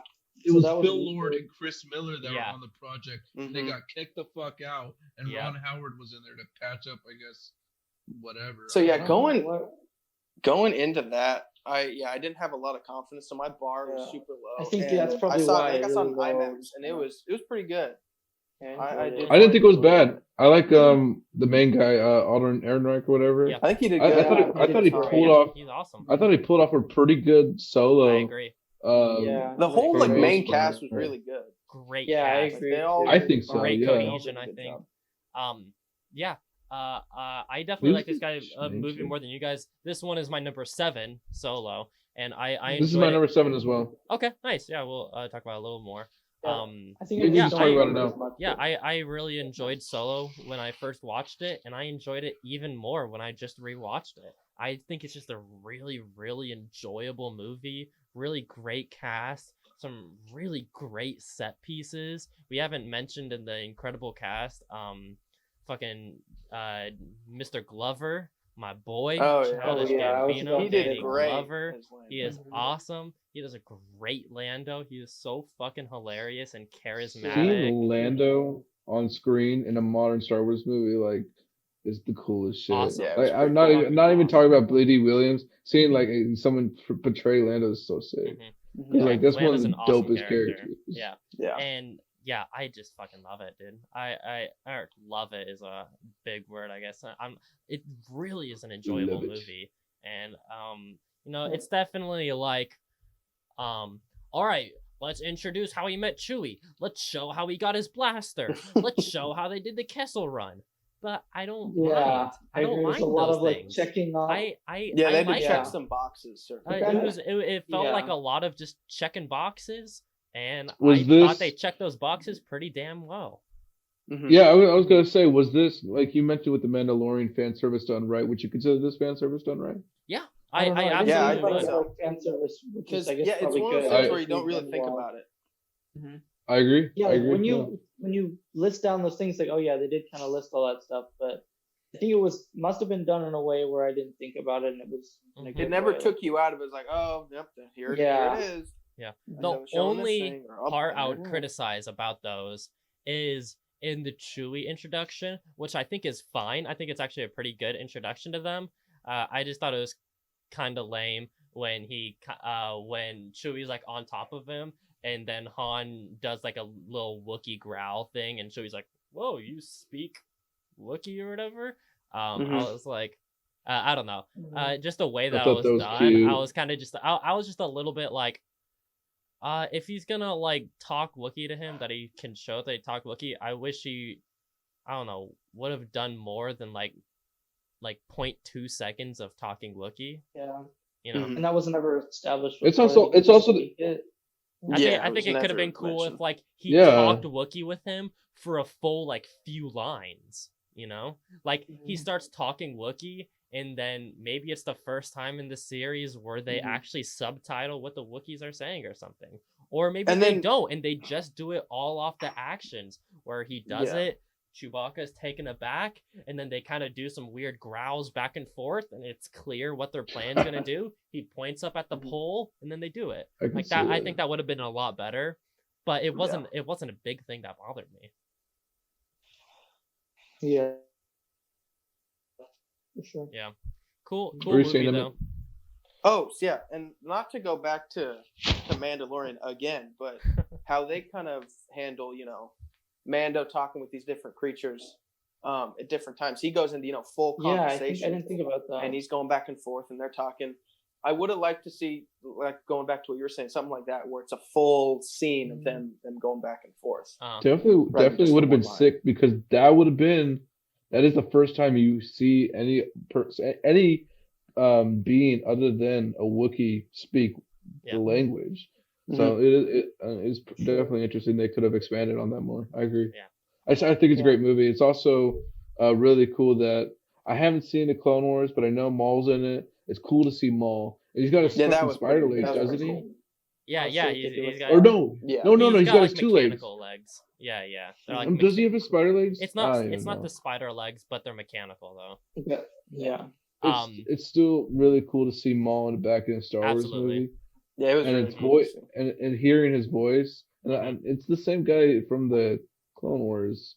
Isn't Sam it? Witwer. Oh, Mhm. Whitwer, yeah. Yeah. he's so Um, good. He's the best of the best. Mhm. He's He's a really great. good voice actor. Yeah. Yeah. Cool movie. We'll move on from Solo. The last thing I do want to say about it is we talk a lot on this podcast about what we are. We're an Anya Taylor-Joy stan podcast. We're a Timothy Chalamet stan 100%. podcast. We're a Fuck Donald Trump and ACAB podcast, and we're a Amelia true. Clark stan podcast as well. I love Yeah, Amelia she was- Clark. She was great. in Uh, this, as Whoa, Kira. Nick doesn't agree. Whoa, I love Amelia Clark. You guys are a bunch of fucking you. simps, I'm a Nah, simp dude, for she's Amelia good, though. Clark. So be it. Absolutely. Yeah, Clark is fucking sick. shoot me, Oh my god. Fuck you, Nick. Oh my. I'm kidding. I'm They get a bigger kidding. man than all of I'm us. kidding. I'm gonna throw up. Thinking Anyway, you're Did you guys holier all- than thou. You guys just saw her tits in Game of Thrones and you decided she was the best actress of all time. So what? No, I love Emilia Clarke. She's a great actress. And Yeah, I I thought she was definitely a fine. simp for Yeah. her. Yeah, she doesn't do too much in the movie, but she's cool. Mhm. Anyway, moving on from Solo, I'll move on to my number 7. I didn't number my list, so I can't. That was your number Everyone's 7. Number 8 already. That was your number 7. Yeah, my Wait, number wait. 8 was Solo as well. So Yeah, me too. both mine and Jacob's were 7. Were Solos. You guys' were 8. Oh, we're 8, for right? Solo. Oh, okay, yeah. so what? So let's move on to your guys' yeah, 7s. Your guys' 7. Yeah. This is all over the All fucking right. place. So my It's okay. number I got 7, it, bro. Appreciate you. what? This is why Nick's here. He's here to. I keep got in you. mind. I got you. All right. Yeah. Emmett, you want to go? Your number 7. Yeah. So my number 7 is Force Awakens. Okay. Me too. Exactly. That's a Okay. that's Both of you right. speak on We're it. in Okay. line. That's good. Speak Yeah, on keep it, because going on I it, know 100%. Nick and I Okay. have it a little bit higher. So speak on it. So Okay. Force Awakens, the thing with every Star Wars film above Rise of Skywalker, I genuinely enjoy. Like, and I can rewatch and find a ton of enjoyment in them. And Force Awakens, when I first saw it, I loved it. Absolutely loved it. It was a great reintroduction, to the world. And it's cool kind of exploring a time period that, we had never seen before, on film. Obviously they've done books and comics and whatnot that were canon but aren't anymore. But yeah, seeing a post Return of the Jedi world and seeing the post Imperial world with Resistance, First Order, New Republic, it was really cool. And I thought this is the movie that I think they did the best job with Finn. I think he was an excellent character in this. I love John Boyega's performance. I thought Daisy Ridley did really well as Rey. And her character was obviously having that mystery of, who is she? It was great back then, but now we don't have that. It was like, she's a nobody. You're totally This is so right. cool. Oh my god. Christ. Absolutely. But yeah, and then I absolutely loved Kylo Ren and Adam Driver's performance in Force Awakens. He kills. Well, here's the deal with I feel with Adam Driver. He is kind of the Ewan McGregor of this trilogy. He is consistently great, I think, in all 3 films. That's a good point. Love him or hate him, he kills it. Yeah, show up. I agree. For sure. And it was also another thing I really liked about Force Awakens is obviously seeing those old characters you know and love back again and being an important part of the story. Like Han Solo, he could have just been like, taking the new characters under his wing, on the Millennium Falcon, on an adventure. But he's obviously a central part of the story, and it's really a family story between him, Leia, and Ben. And Harrison Ford does a really good job in this, and I know he had wanted Han Solo killed off I don't know how many times, but having him really buy in and give a great performance in this was great. I think it. I actually thought his death was good too. Yeah, absolutely. Yeah. Great scene. I think Force Awakens just did a good job of bringing it back and making me excited about Star Wars again. Opening up this world once again and okay, there's new things that can actually happen. And I was really excited for the sequels until of course later kind of, but I still think I remember, I'll never forget the feeling at the beginning of the Force Awakens when they brought everything back and they did it pretty gracefully, I have nothing bad to really say about it. I enjoyed it. The Resistance. I don't know about destroying the whole New Republic super quick. I mean, I don't have anything super against it or whatever. Yeah.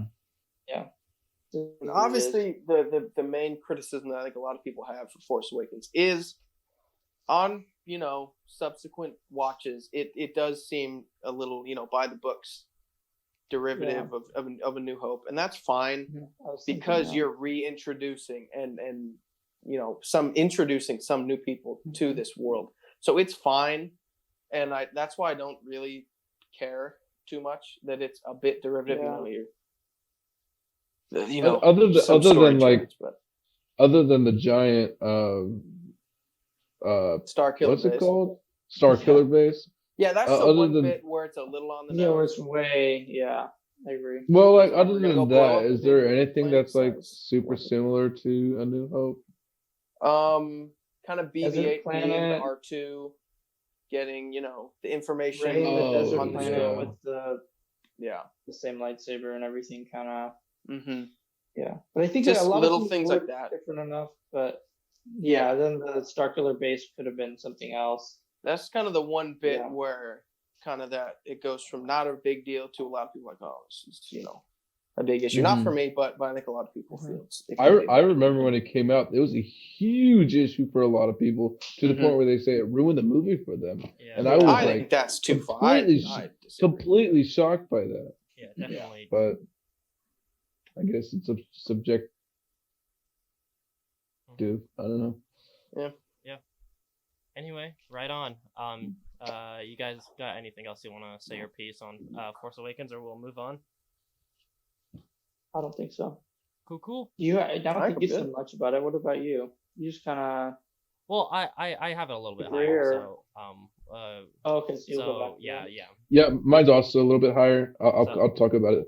If it's near Jacob's, I'll just talk about it then. Yeah, you guys Mhm. both do the best to it. Yeah. Anyway. So that was their number 7s. We're gonna move on to our number 6. Yep. Nick, you want to go? Okay. Your number 6. Yeah. So this is one of the movies I rewatched recently. I don't know if I mentioned I rewatched all the prequels, and then I rewatched this one, Rogue One, and I Okay. also rewatched Last Jedi. But Rogue One, which was a movie that I had probably lower back in 2016, but has moved up in my Star Wars rankings, and like, there's a lot of issues that I have with Rogue One.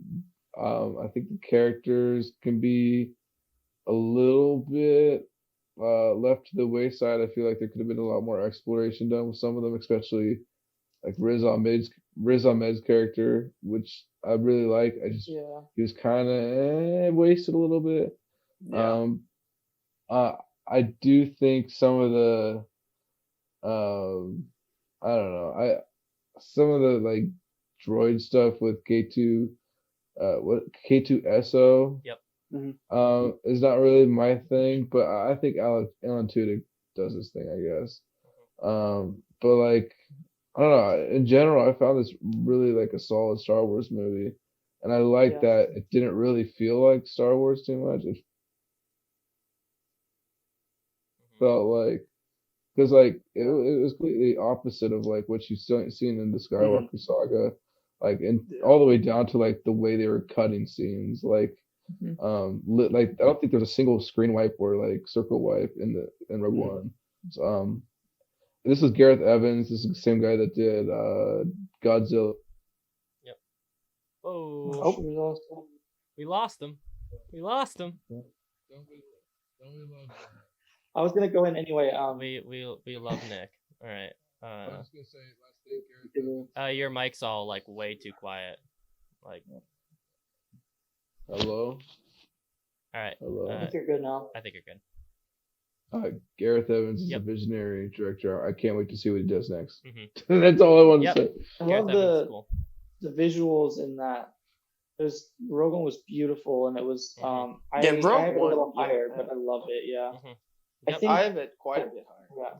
Yeah. Like someone said, I think I heard recently about like every time you rewatch it, it gets better, especially with and I can kind of concur with Rebels and Kind of does. Clone get Wars. better. I think like Yeah. it has a lot of just the side stuff in the world of Star Wars, and I like that it took a step to the side. There's not a single like, except for like Darth Vader, I guess. There's not a single lightsaber. There's no like Vader. Nothing's like the cliche normal Star Wars, but it's still like in the world, and it's a lot of those people on the ground in the world, and I really enjoyed it. And then you stormtroopers and all that, the Death Troopers and short Death Troopers are great. Love those guys with the Blake and I love voice us some yeah. Death Troopers. Wait, Yeah. the Death Troopers only popped up for like a second though, right? When they but they I think were that's when they first originated from that movie.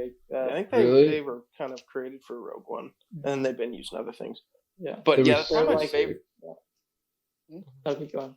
Okay. That's Probably one of my pretty favorite things about Rogue One is it is just such a beautifully shot film, and it's just it's visually it's so great. Like I realized these last few times watching it, it has this grand sense of scale that I think maybe not a lot of other Star Wars films, like the Death Star and even the Star Destroyer, just seem massive because you're just these small guys. You're not a big Jedi or anything, but you see a Star Destroyer and it is I think it was on Jeddah when it was above the city. I was thinking about that. They just have it in atmosphere for one of the first times, I think, just for a while. Just sitting there. And it just, the Empire is so intimidating, I think, more in this film than any other. Because, again, you're not a Jedi who can, whoop the shit out of stormtroopers. You're and like, no one cares about this group. Yeah, you're just this ragtag group of rebels and spies.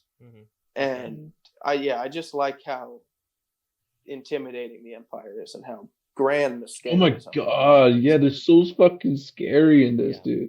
And we didn't even mention fucking Ben Mendelsohn yelling throughout this movie. Awesome. Oh my goodness, he's great. I love he Ben Mendelsohn. like one of my favorite Star Wars characters, maybe. Absolutely. Two things I wanted to ask you guys: what do you think about Vader in this movie, and then what do you think about Grandma Tarkin? Oh, the CG thing? I'll say that with Tarkin. It was obviously very ambitious what they were trying to do with that. And I thought it looked fine. I bought into it. And the thing is, as the movie went on, it looked better. Like each subsequent scene Tarkin was in, the visuals looked a bit better. But it's not, I don't know if technology's there yet, or at least it wasn't in 2016 to make it look super convincing, but I do think they did a great job. They did it from scratch. I don't think they had maybe they had some. They had a stand-in, I think. They had if they had a stand-in that, but like it definitely looked like they built from scratch. But I don't know. I honestly, it didn't bother me on my second rewatch. No.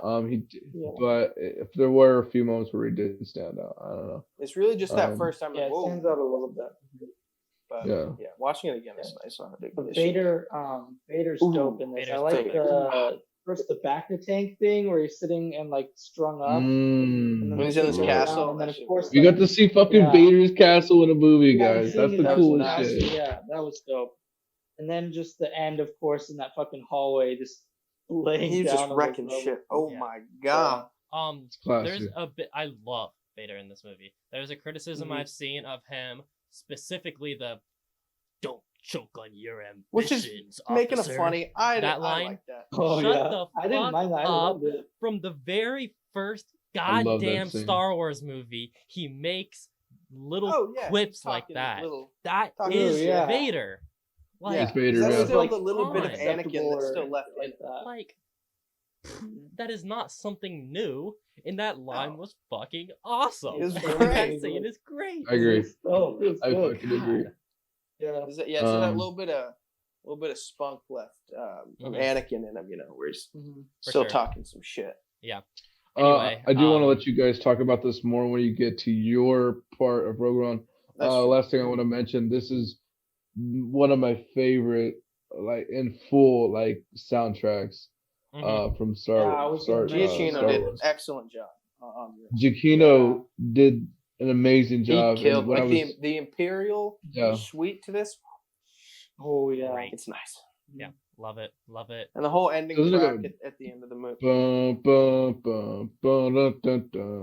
That shit. I was thinking about that. The new Imperial theme is just that. It just came in my head, and I was like, "Oh, I forgot that was such an amazing soundtrack in that movie." So good. It took him like 3 weeks before the movie came out. He had to crunch that shit in. Yeah, it's super mad impressive. respect to Giacchino. Giacchino is an absolute legend. Rogue One's awesome. We'll get, even though we talked about it quite a bit, we will talk about it a little bit more when we revisit it in our list. We'll move on. That was my number 6. Yep, my number 6. I'll reveal mine. My number 6 is The Last Jedi. So, me too. Right on. Okay, let's talk about it a little. So, The Last Jedi. When I first watched The Last Jedi, this is my arc of this movie.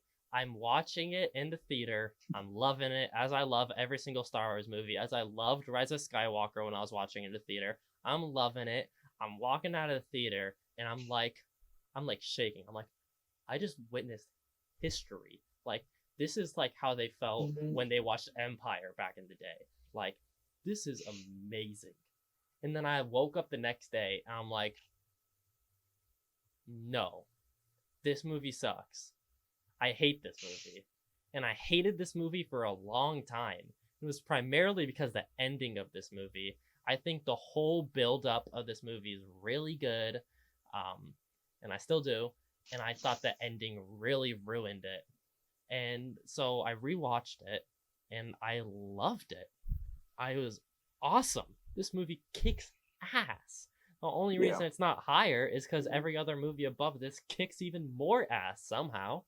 This movie's awesome though. I really loved this.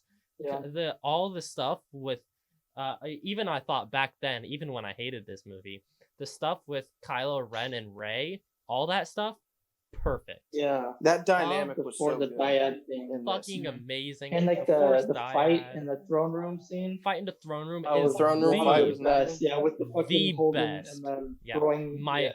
Give that him the is- toss. That is that's my second favorite battle of the entire series. I love it. The Yeah. movie's fucking awesome. And I actually really enjoyed the side plot this time of the stuff on the other planet, the casino. I originally really hated that, but I really enjoyed it. I Because still don't like that too much. I'm gonna be honest. I think it's all I'm right. different. so But the reason why I like it so much Yeah. is I think it makes fucking I can't remember John Boyega's character Finn. Finn and Rose. I think Rose is a great character.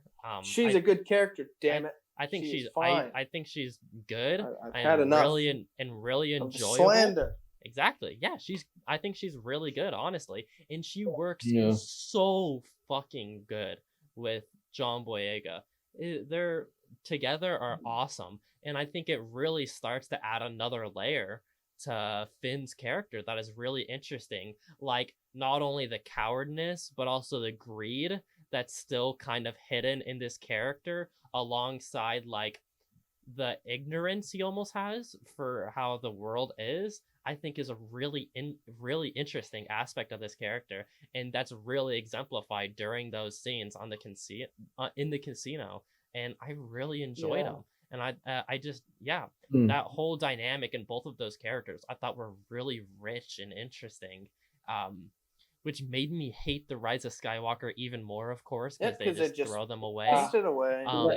But I just thought it was great building them up.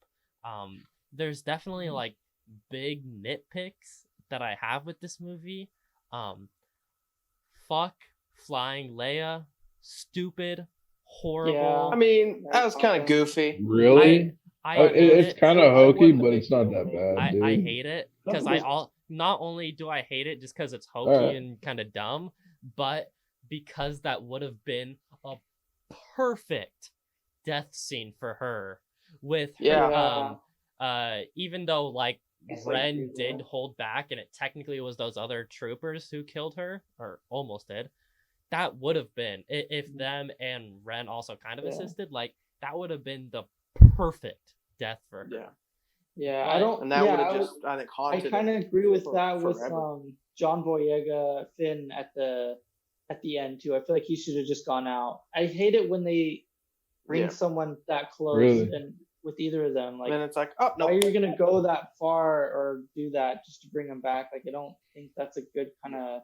This is the thing with that is interesting is I partially agree with that, but at the same time, I think it would have been fine with that if they in that way of how they built up Finn and Rose. I think that moment was pretty good of her saving him, and it would have been even better if then it built up their relationship more and then they expanded upon it more on Rise of Skywalker and really built up their relationship even more, because I think the start of the relationship was, like I said, done in a really good way with all the casino stuff in this. So yeah, I think it's fine. Actually, how it ends with her saving him, but I I need to stop shitting on Rise of Skywalker because we've already talked about it I enough. know it's like But it's I was gonna say again but too, like you know, yeah, I this movie's cool. There's a lot of cool stuff in it.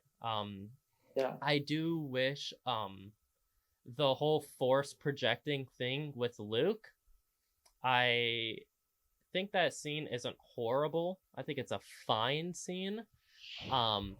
But like Which scene is that? with when when Luke Luke Force Kylo projects Ren. the fight Kylo Ren. yeah. That seems badass. Not really there. I thought it was good. I had no that's what I was issue saying. I with it. love think that it's a scene. I think it's I a thought it was cool. fine Yeah. scene. I think it's I got fine. fucking chills when I watched that in the theater. I remember I think it that. was a really powerful scene. I think Obviously, it wasn't the most entertaining fight in the world. But I think it would have. really I think it powerful. would have been Yeah. Sure, yeah. more powerful and also just engaging and entertaining if he literally went there and pulled the whole Obi-Wan. Because like Obi-Wan in A New Hope, I Yeah. enjoyed that fight more on this rewatch. Even though it's like nothing's happening and shit like that. It's like, two old it's- gentlemen just Yeah, whacking but at each it's other. very clearly Mhm. him just stalling to delay Oh, yeah. so that the others can leave. Yeah. And Everything that's that Obi-Wan what is they doing is very intentional. Mhm. You know? And that's what they want. That's what they were going for with the Luke thing. You know, him there, he's stalling for them so that they can escape out the back. I think that makes sense. But I think it just would have been way cooler if he quite literally went there, had a cool little fight saber scene, just so we could have seen an actual good fight, and then he does the Obi-Wan, disappears into the Force at the last second. But like Obi-Wan did it for a reason. Like what reason would Luke do it? I mean, it's kind Because- of Like to save them. Obi-Wan- That's the whole Luke. thing. The reason is so that he's stalling them, so that they can escape out the back and continue with the resistance Yeah, and such like that. But like that's not the reason. That's not completely away the reason why Obi-Wan stalled. One of the reasons why Obi-Wan stalled was like not really stalled. He kind of not gave up, but like gave in essentially to death because he knew he had to die so that Anakin could or Vader whatever could balance the Force. Like Obi-Wan had to die. I feel like you have to find a better reason to kill off Luke Skywalker. And I do not know if So I you're really saying- like the way you're they saying- did it in Last Jedi. Yeah, But I feel like if they did it like that, I feel like there would have been no point. I feel like that has more of a point than him force projecting and like getting too tired from the force projection and his time just running out and going into Yeah, no, the I'm not saying the Last Jedi's good with the way they handled Luke's death. I think they but could have done I it in a feel lot like- better way, is what I'm saying. I feel like if Maybe they were gonna maybe my do way isn't the proper way, but no, I think your way's fine. I like your way because it's definitely an homage to the original, but they definitely need like a crutch for Luke to die Mhm. that relates to the story further, and I feel like that would have been almost impossible to do. I mean, not impossible, but obviously they weren't doing it there. Mhm. So anyway, but, that's can I- basically can I- all my thoughts on The Last Jedi. was this your number 6, right? That was my number 6, yeah. Okay, Mine too. and it was See, my yours. What for about? me, Yeah, Last that's- Jedi is way higher up. Mm-hmm. Let's hear your number 6, Emmett. So my number 6 is Revenge of the Sith. So Okay. Okay. put we'll that. Obviously, we're kinda gonna talk just- about it later. Yeah, we'll breeze past that then. Uh, Nice. Then we'll breeze right into my number 5, which is Last Jedi. I'll briefly talk about it. Okay. I really like this movie. I did mention I'm not really fond of Luke's death, but it doesn't actually really bother me that much. It really doesn't. Because I care more about the other characters other than Luke. I think this is up there with Rogue One as probably the prettiest Star Wars movie. It's beautiful. I will go into one of the reasons why I love Force Awakens because I think that movie is also incredibly beautiful. But Brian Johnson like knocked it out of the park with his visuals. And if I had to like, I can't complain about it too much because I do like this movie a lot. But if I did, I don't really like the way they handle Poe's character at all. Because I agree. Poe's one of my favorite characters in the first one, and I feel like they could have had him included with like Laura Dern's plan, and it wouldn't have affected the movie at all. Actually, I don't know. I felt like it was kind of weird that they would just keep that away from him. I don't know. It wasn't that bad. I and speaking of Lauren Dern's character, I actually really liked her. Yeah. The way Yeah, her I character. didn't have an issue with her character at all. People really bitched a lot about it, but I didn't have an issue. she's great. do not understand why, honestly. Maybe because I don't know. Because they but saw like, a gal with purple hair, like, oh my god. Yeah, and they just were, oh, she's SJW, dude. Yeah. And just she's a fucking badass, dude. Yeah, she's great. She's one of the most badass characters in the story. Fucking jumped into that was one of the best coolest shot in like the entire That was series. sick when all goes silent. That was a jaw-dropping. I remember specifically. I saw this opening night, and it's funny that you came out of it, Jacob, being like, "This is like Empire." I remember everyone in that theater being like immediately decisive about this. But the one thing I remember is this is the Star Wars movie my jaw dropped the most. There's so many unexpected moments. That's one of the reason why I have Last Jedi so high. Is that it was the first really unpredictable Star Wars film, really since Incredibly Empire. Unpredictable. And that's what I said going out of it. I was like, wow, I didn't know where the hell this movie was going to go when I was in, the beginning. Yeah. And then I loved it. That it was, again, not predictable. It went in new directions. It tried new things. Oh my God, it tried new things. Subvert your expectations. Exactly, yeah. And I really, whether you like it or not. Going back to that Lightspeed, moment. Yeah, when I saw that in my theater, it just, obviously it went silent. There are people in my theater literally gasping, so it was such awesome. Such a great moment. I've never seen that before. Mm-hmm. Yeah, it's a cool fucking scene. Yeah, but yeah, that was my number 5 is Last Jedi. Right on. Okay. We'll kind of start going to my number 5, which is Force Awakens. Nice. So this was it was really hard for me to pick Force Awakens or Last Jedi. I think these movies are neck and neck. They are interchangeable for the day. And 5 minutes before this podcast, I decided that I liked Force Awakens more. I just think it's a really just great introduction to this new series. I just think I think it's so hard to bring life to a new series like this with such a vast amount of characters and a vast world and such like that. It's such an impressive, hard thing to do. A New Hope does it in a perfect way, and I think it does it in a really incredible way in this one as well. I just think it's just such an enjoyable, well-crafted movie that it's just so fun to watch, and I'd love to watch it. There's not really much else I have to say on it besides I just think it's a well-crafted, really good introduction to the series. And God, I love Adam Driver. Adam Driver's obviously this is the last sequel movie I have on my list. This is also an Adam Driver stan podcast now.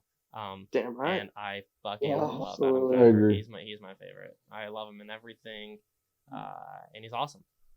So yeah, that's my piece on Force Awakens. That's my number 5.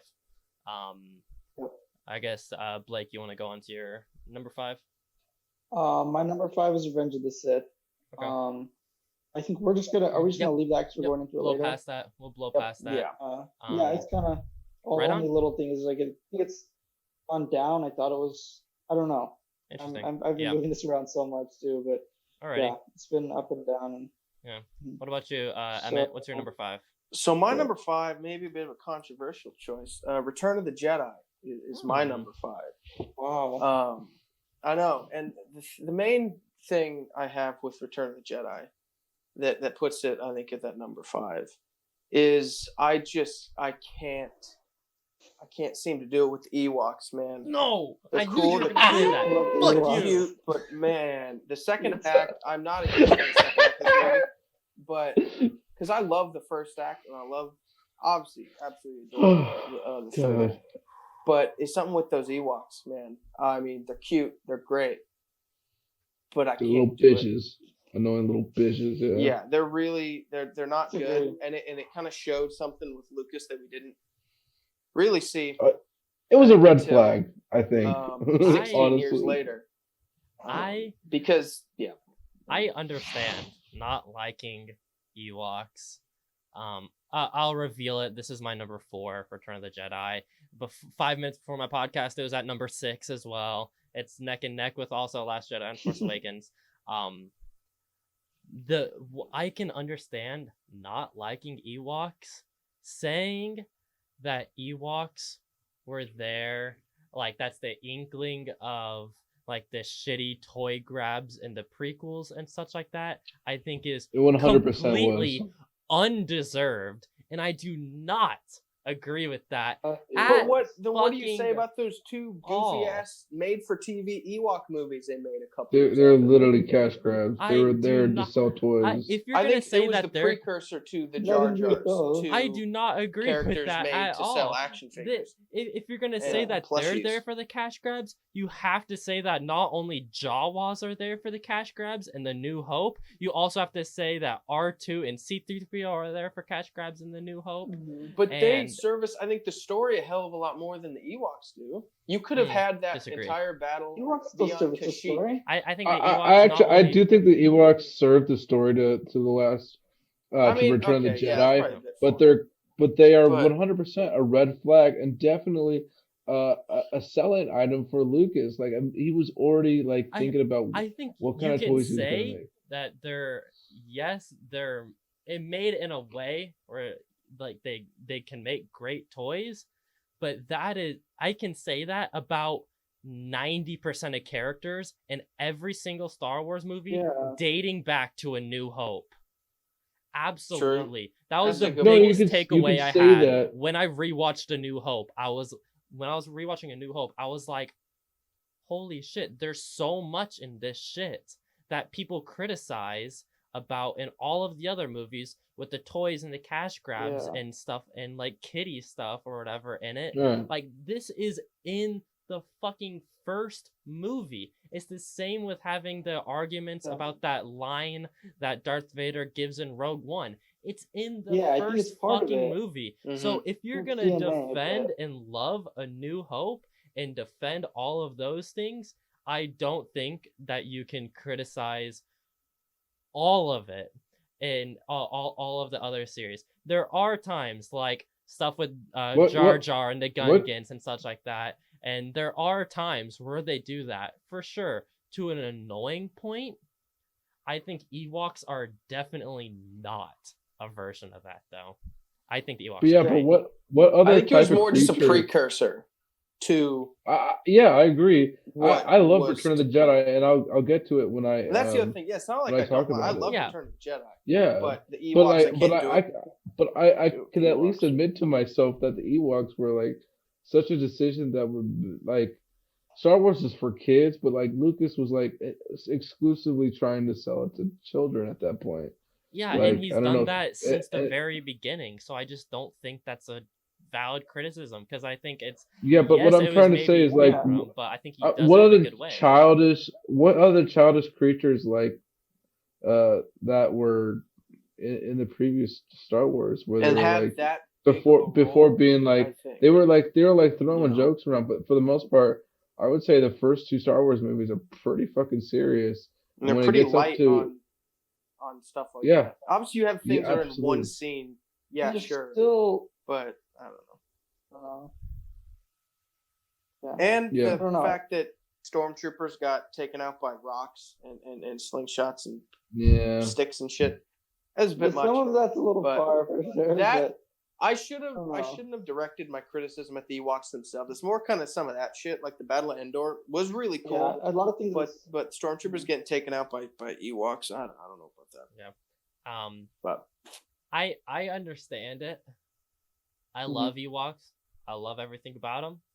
And that was my biggest takeaway from rewatching Return of the Jedi. Jacob, I be was honest. Like, I think they're fucking cool. Jacob, be honest. I like them. Do you have an Ewok plushie in your bedroom? Be honest. I might watch Rule 34 Ewok stuff. All right. Okay. Thank you. All right. All right. We're good. Point proven. All right. Damn Debate it. won. Oh, Good shit. anyway, that's You enough guys about said that was Ewoks. your. You guys said yeah. Okay. No, that's Yeah. that was Emmett's number 5. That's my number 4 though. Yeah, that's 1 of 5. Okay. Did you say your number 5, Nick? I kind of just Did I? revealed my number. I don't know. What I'm is your gonna be number honest. Oh, I said Last Jedi. I said That's Last right. Jedi. Yeah, That's we're right. talking Yep. about that. Okay. Yeah. So we're on to our number 4s anyway. Obviously, I said Return of Jedi's mine. Dope fucking movie. I think it's great. Yeah. Am I it's the an awesome first one to movie. mention New Hope? That's your number 4? That's your number It's my 4. number 4. Yeah, Oh, you're the first one to yeah. mention Yeah. it. Okay. Yeah. I how love about you talk New about Hope. why you have it? Because I know we definitely Have it low. have it So- higher. Fairly low. It's because I like the other movies better than New Hope. Yeah, it's just purely enjoyment wise. I Yeah, don't really have any problems with New Hope. Honestly, I'll be honest. I love that movie so much. It's part of my childhood, and Star Wars is such a cool fucking like universe, and that was the building grounds for it, and it's my number 4 because yeah, I think there's 3 other movies in the Star Wars franchise that are better than it. Yeah, and But that's I fair. definitely can't complain. Right on. But Yeah. that's all. I won't say too much about it. Yeah, I mean, yeah, I think that's plenty enough. Blake, you want to say what your number 4 is? My 4 is Rogue One. That's mine as well. Okay, nice. Speak on Yep. it. I fucking love Rogue One. It's good. Like we're talking about, it's beautiful. The Vader shit, the troopers, the people say a lot about the characters, but I think I don't know. I mean, I don't dig that deep into stuff like that. I think I thought there was maybe enough with Jyn Erso and all this like being forced to build the Death Star, her father, and all that. But yeah, I liked it. I think it was like I said before, it's kind of like just like a sidestep. Instead of having these big heroes like on screen, like they're still doing like crazy stuff, and it's still on a pretty big scale. And like Emmett said, it was in some ways, but yeah, I don't think it was. I fully lost my train of thought. But I liked it. Yeah, it was Yeah. good. And my It's thing with one of my favorite. I think one of the issues that people had, I think, with Rogue One is that, I mean, they disposed of all of the characters quite quickly there. Yeah. And obviously you needed to do that because it's like, okay, these characters are never mentioned again after the opening crawl of the first movie. We got to kill them off. And I think they did a fine job of killing them off. And it was obviously it was believable. But some people were like, oh, it was really fast. And some, I didn't have an huge issue with it, but I know that's a criticism people had. Kind of like But- that. We can say that everyone at the end of this movie dies. Love Yeah. that. Yeah, it was Yeah. ballsy too. It was just like fucking wipe them all out. It was nice. And Absolutely. the forces, I'm one with the forces, forces one with me type of thing. I love that. I love And that. that guy's love super Donnie cool. Yen The is other with the guy. Such a Right. treasure. Awesome. Those two.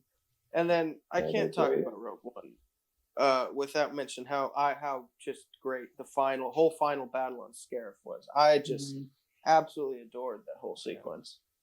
In When, space, on the ground. It was Yeah, I think it was Blake when you were talking about in the first scene with Jeddah, and when you see the Death Star popping in the background. When it popped in the background on Scarif at the very end, like it looked really it was sick. menacing. It was, oh, It was so cool. Like Yeah. that shot of like Ben Mendelsohn like looking at it, he was like, "Oh shit!" He seems like Like- get taken out by his own deal. Love that shit, man. And I Really liked cool. how they implemented some of the old, like Red Leader, Gold Leader from Yep. A New Hope. Yeah. using That old was footage. I thought awesome. that was really cool. That was so sick. It was very That was seamless. that showed that they cared about It making. was a that great movie. attention to detail on that. And Yeah. killing off the old Red Yeah, there was a Five. lot. Yeah, I was thinking about Which is that. nice. There's so many little things that that just build up to the world of Star Wars in it that I think it just really supplements it super well. I really enjoyed it. Yeah. Yeah. Right on. Nice. Nick, did you say you're number 4? I can't remember. I keep fucking forgetting. Yeah, New Hope. Yeah, New Hope. Hope. All right, we're moving on to our number 3s then. And I'll reveal mine. My number 3 is A New Hope. I think A New Hope is fucking awesome. Yeah, I really love A New Hope. I think it's just really, really well crafted hero's journey type story. It's constantly engaging from the very beginning, always ramping up. The introduction to all these characters are incredible. You know, perfect. Just fucking awesome characters. I really don't have almost any issues with this movie. Just like I don't think the writing is always great. I think there are. I will admit, even in Empire, perhaps sometimes, I am not a huge fan of some of the quip stuff that Han Solo does. I don't know why. When on this rewatch though, sometimes it felt like Wait, which one? In New Hope or I'm sorry, Hope. Empire? Just like in A New Hope mainly. Not really as much in Empire, mainly in A New Hope. Some like quips and stuff he'd have. I was like, I don't know. It just didn't feel believable for me. I hate to use it, but like it felt a little bit cringy to me. I don't know. Han Solo as a character definitely fleshed out a lot more in the second movie, I think. Absolutely. Well, that's kind of the thing with Empire that makes it so great, is it just fleshes out all these characters so much. But great movie. I do think the end whole battle scene at the Death Star is awesome. Awesome fucking scene. I mean, it's classic. It's a dope fucking movie. It's awesome. I can't remember. Is it in A New Hope or Empire? I find your lack of faith disturbing. Is that? That's in New Hope. Choking the. That's dude right. That's right. I thought it was in A New Hope. Classic line. Incredible. Oh yeah. I love it. What a great Vader quip that was. Yeah, absolutely. Vader quip from the beginning. That scene has a couple, that boardroom scene. Yeah, Vader has great quips. Yeah, that's a cool scene to come back to too. Is like, especially Rebels and Clone Wars again. I think it's just one of you come back to it and it's like, wow, it's really great to see this again. Every little thing they mention, is gonna turn into something else that like they're like influencing later Star Wars content and everything like that. I think absolutely. It's really cool. Yeah. Right on. Yeah, that's all I really got to say about A New Hope. Nick, do you want to reveal your number 3? It's Empire. I won't say too much about it. Everyone knows this is one of the best movies of all time.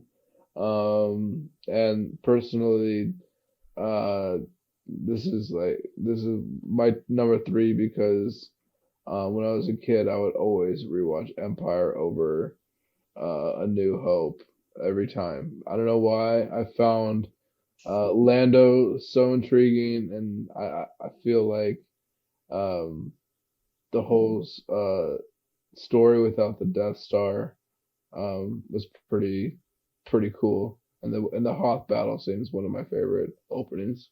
Yep. Yeah. Okay. Right on. Can't say too much. Yeah. Sounds good. Blake, how about you? What's your number 3? I already said it was the same as yours. A New Hope. Oh, fuck. You must not hear me. My bad. Yeah. Yep, that's all good. Right on. Do you want to just say your piece on it a little bit then? Sure. I don't know. Kind of the same as you. It's just it hangs up there with them, but it's not as great, I guess. But yeah, I love it. I love everything. Just the basic opening up Star Wars and everything. It did great. Cool. Yeah. Right on. And Emmett, how about you? Number 3. And my number 3 is Last Jedi. I've had this high on my list ever since I saw it. It used to be my number 2 for like maybe a couple months afterwards, but then it's been securely number 3 for like 2.5 years or so. Yeah, I really love this film. Again, I've talked about it's the first, I think, unpredictable Star Wars movie since Empire. Yeah. I liked, obviously a lot of people didn't like what they did with Luke. I had no problem with his character because going back to kind of Yoda's deal, the thing with these Jedi Grand Masters, it's all about failure. obviously Yoda failed big time, and Luke failed. They both went into exile. And I love that scene with Yoda and Luke at the burning thing. I agree. I think Luke's great in this movie. It makes I had no issue with his character. So much sense. Same here. Yeah, and he had a great. He had a great line. Sorry about early on, where he was talking about, oh, they think I'm this big legend, and that's kind of what fans think too. That he's It's funny. A funny line he says is, it's not like I'm going to go walk in front of a bunch of walkers and face down the First Order. And then he goes and does exactly that. I like that, and I'll talk about why I like that full moment a lot. But yeah, I really liked Luke's character in this. I thought it was a natural, progression of his character, because again, it makes sense.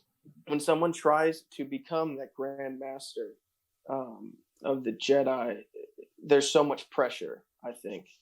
And that's a lot of pressure that Yoda felt, and it's a ton of pressure obviously that Luke felt, especially with, Ben turning, killing off a ton of his people at his academy, him just immense failure. That's kind of the theme, I think, of that whole film is just failure.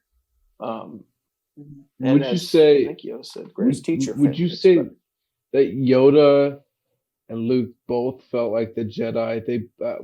They both knew that the Jedi would never have worked, and that it was so unbalancing to the Force, and then that's the reason why Luke is so bitter about it. Do you think Yoda was probably the same in Empire? I don't know, maybe, because obviously he was not wanting to train Luke. So I think so. I think that's certainly a good parallel. But I feel like it could be a decent parallel, but maybe it would make more sense after Return of the Jedi for Luke to think that, because it makes more sense after that, because Anakin fulfills his destiny. Yeah. But I don't know, just a little thought I had about that. Yeah. And then one last thing on Last Jedi, then we'll move on. The reason why I really enjoyed that whole final scene with Luke coming back and then facing down all the Star Destroyers and the Force projection and everything. The reason why I think that moment is so powerful, even the moments before the whole fight scene, is that obviously it was used to stall. Luke was stalling, sure, but I think it was that spark of hope that I think Poe talks about maybe later in that whole sequence, where the Resistance, Luke Skywalker is this legend. He took, obviously they didn't know he's force projecting, but he took all these hits from walkers and everything, and Kylo Ren's ship, I think maybe was there. He's still standing, and it's like, wow, this is Luke Skywalker, and he was just a beacon of hope and that spark, I think, that the Resistance needed. And I thought it was a really powerful moment. Yeah. Obviously the real wide shots of him facing down the First Order, but we talked about how well shot this movie. Yeah, we did talk about how great that, but I agree. I think that's one of the most powerful moments in any of the Star Wars movies. Is that scene with Luke? Yeah. Right on. So there's my piece on Last Jedi. Good call. Yeah, dope fucking movie. Are we on number twos? Yeah, last number two. twos. Holy shit. The big boys. Here. We're finally here. Big boys. Nick, how much you go? I said Force Awakens for number 2. Okay. This recently moved up to my number 2. This was my number 3 probably when it came out. I was 15 years old, opening night, seeing Star Wars again, and I've never seen Star Wars in a movie theater, and it was super cool for me. And I cried about it. Was an unforgettable experience. It was like my fucking, I don't know, man. It was like I changed that movie experience for me. And I cried 5 different times. This is probably J.J. Abrams' best movie in my opinion. And I think in terms of his camera work, I think it works for Star Wars. J.J. Abrams I felt like it was super grounded, and Star Wars was back to being realistic. Say what you want about the prequels. I actually think the choreography and whatnot in the prequels was sick. Even even some of the goofy shit where like people are like falling from very top distances was, but like I love the way like these are all new people introduced into this world, this galaxy, and like the force is like almost like it awakens and the people are reintroduced almost to it. I really dug everything about this movie. But we've already talked a ton about it. I do want to mention I love the cast. Oscar Isaac as Poe is one of my favorite characters in all of Star Wars. Not just because he's Latino representation, but actually now like with fucking Diego Luna and Pedro Pascal, now we got a hell of a lot more fucking Latino representation. So, but yeah, Force Awakens, fucking awesome. Trying to think, but my favorite moment in that movie honestly might be the beginning with Kylo Ren. Oh, dude, that's that such sequence amazing. was great. Incredible. Absolutely. Yeah, His actually, you know what? was so excellent. It's probably when Rey took the saber at the end. When she force grabbed it. That was dynamite. I started the waterworks started coming. I was like, shit. Absolutely. But yeah, man. Force Awakens #2. Dope fucking movie. All right, Emmett, how about you? What's your number 2? Well, number 2, gotta give respect to the OG. I put A New Hope at number 2. Right on. The thing with that, I think it's one of the most timeless films of all time. I think it's up there with like Back to the Future and maybe Raiders of the Lost Ark. For me, some of the most timeless, movies I've ever seen. I think you can watch just 30 years in the future and still really enjoy it. And I found like a newfound appreciation for it as a film because I don't know if I know Blake has seen it. The Empire of Dreams documentary. Yeah. Where they talk about the making of the original trilogy. It is such a miracle that I need on Disney that Plus got made. Yeah. That's super. And watching, I have a DVD copy of A New Hope. It was the box set that came out in 2008. That on the second disc it has the original theatrical release, not the special edition. And watching that, I wish. Yeah, I didn't know that existed on DVD or Blu-ray. Yeah, they got it released on Blu-ray. Really cool. Watching the original cut just the other night. I think I watched it on Saturday. I found another whole new appreciation for that movie because it felt. It had this charm to it. I talked with Blake about it. That there are some things I like that it was kind of rough. Like there are shots where they weren't able or just forgot to do some of the lightsaber effects. Like there's a scene where Obi-Wan's kind of holding his lightsaber towards the camera, and it's just a metal pole. And then on the wide shot, after Vader kills Obi-Wan, and the doors are closing, Vader's standing there. He's just holding a metal pole. They didn't put the effects in there. And then little things like that. And there's like some of the models, you can see like these little black boxes around as they're moving. I like that a lot because it felt very real and very homemade, and it had a charm to it. But yeah, New Hope. I think we've talked a lot about it, but I just really adore that movie. Nice, yeah. And that's what one was of the most Jabba like? rewatchable. What was Jabba like in the original cut? I don't think that Jabba. They didn't have that's this. not in The there. interesting Jabba thing with wasn't that. in until later. Interesting thing with Wasn't he that like some- scene. He was a they had fat dude, guy right? Stand in. Yeah, he was They a big recorded the dude. scene- Yeah, they recorded the scene in '77, That's and I Boba's think. first scene, kind of too.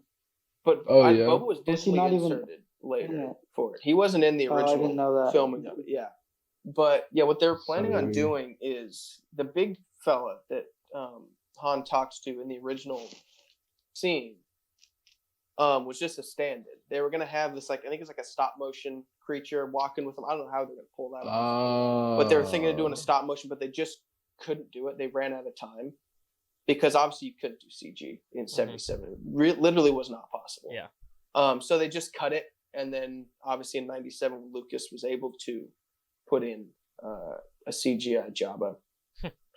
Fucking abomination. Jabba, Yeah, the original So gross. CGI Jabba is despicable. But the more recent, the 2004, the DVD release, they cleaned it up and it looks better. But That's good. yeah, I think A New Hope is of the original trilogy. I've watched them in both the theatrical cut and the special editions. I think that might be the only one where I prefer the original because it has kind of that added charm to it. It doesn't have the subtitle at the beginning. It's just Star Wars and you're into it. That's And sick. it has I like a lot that. of not a lot of that extra CGI stuff in just unnecessary things like in Mos Eisley, just a bunch of CGI crap. Who shoots first in that cut? And that's the biggest thing. Han shoots first. There's no little digitally altered head where he shoots this way. He just says, "Fuck yeah." He just blows him Han away. doesn't give a That's how it fuck. should be. Yeah. I never understood why Lucas didn't like that. I don't know. Well, he was like, So "Oh, you can't redeem somebody who shoots first." Yes, but Han Vader was helped already nuke the planet, and he got redeemed. Yes. Never It's will just, and understand it's funny that. that with each subsequent re-release of the special editions, they cut that scene down shorter. Where the Disney Plus cut, they basically fire at the same time. So at that point, I say, why even have it? Why just have them shoot first? Each time they recut that scene, Han's head moves just more further- and quicker. It's Further like, away. Christ, Yeah. what are you doing? It's But yeah, I absolutely Right love on. it. Yeah, dude. I'm Good so shit, jealous that you have that cut. That's so I know. I fucking don't know cool. how I pulled it off. that's really sick. Yeah. Yeah. That's pretty nice. Right on. Nice. Anyway, moving on. Blake, how about you? What's your number 2? Gosh, I've switched it around so much. I think just because why not? I'll do probably the more different answer. Go for it. I'll say Empire as my second one. Okay. Oh. Right on. You wanna? It's hard. Obviously, I don't know if everybody remembers, but that would leave Return of the Jedi for my number 1 spot too. Okay. But we'll get into that once we get into it with you guys too. So what's your second? Yeah, my. Should I go into mine? Oh yeah, go ahead. Yeah, Sorry. my second. All of you, Yeah, my second is definitely Rogue One. I fucking Nice. love. I don't blame you. I man. kept Yeah, I wanting to can't push blame it you up. for that. I wasn't sure whether Rogue One was gonna be 2, 3, or 4, and I rewatched it yesterday. Finally, again, this movie kicks so much ass, dude. This I movie's love so this good. movie I so loved it. fucking It's so much. great. I have basically no gripes with this movie. I think it is a near perfect movie. I think every single character is perfect, including Riz Ahmed's character. I think I think the writing of each character alongside the performances are so deep and interesting. I really think you get such a firm understanding of who each of these characters are. It's just so fucking interesting. I love movies like that where it really is just diving into different characters and learning who they are and then just watching them do shit together. And it's so enjoyable. It packs I think such a Rogue gut One, punch. it just, I don't know, it has, I can't describe it, it has kind of a magic to it. Absolutely. It obviously it's so different. It's such a different feel from every other Star Wars film that I just really good. And I think one of the big reasons is due to Gareth Edwards. His direction is incredible. Gareth Edwards is someone, he reminds me a lot of David Fincher in the way of he really knows how to shoot around CGI. He knows he has a deep understanding of how CGI and practical effects work and how to properly shoot around them, and it is masterful watching him work. Every single it's so scene, seamless. Exactly. It's incredible. Most of the time, I think you can't even tell a difference, honest to God, of practical effects and CGI effects in it. I think he blends them so perfectly, and so much of the camera movements in this, especially the highlights, are some of those space battle scenes are just unreal. It's God, this movie just fills me up with so much joy, and it's just I do think it is. I'm not sure if I can say it's a perfect movie, but it is right there, right goddamn there, and it is awesome. It's such a great cast. Mads Mikkelsen, Ben Mendelsohn, two sons. Riza Honestly, I felt Med, like they could have used Mads a lot more. I don't I know. wish they used But Mads more, but Yeah, like, but honestly, his character was Yeah. fine for the most part. Yeah. and it was Felicity good that they Jones, gave. It was going back, sticking with Mads for just 1 second. Uh-huh. I Yeah, love that they gave I think a very believable explanation for the one flaw on the Death Star, because that's one of the things that people maybe had an issue with in A New Hope. It's like, oh, did they really have this big of an oversight? Or if you shoot the exactly. thing down this hole, the whole fucking thing blows up. So I like that they gave a very, again, believable I agree Yeah. with that. good Yeah, that's one of the explanation coolest for that. things. And then I was gonna say, just butting up to episode 4 was like beautiful. And Yeah, they did that watching with everything. If you guys ever watched them back to back, it's pretty incredible. That was very sick. so seamless. It's just really just a great movie. I love it so much, top to bottom. And Vader killing those troopers down the hallway at the Dude, end that shit is was the nuts. fucking Oh my craziest God. scene. It is like a top 3 scene of the franchise. That was a scene where jaws were Insane. on the floor. It was so fucking good.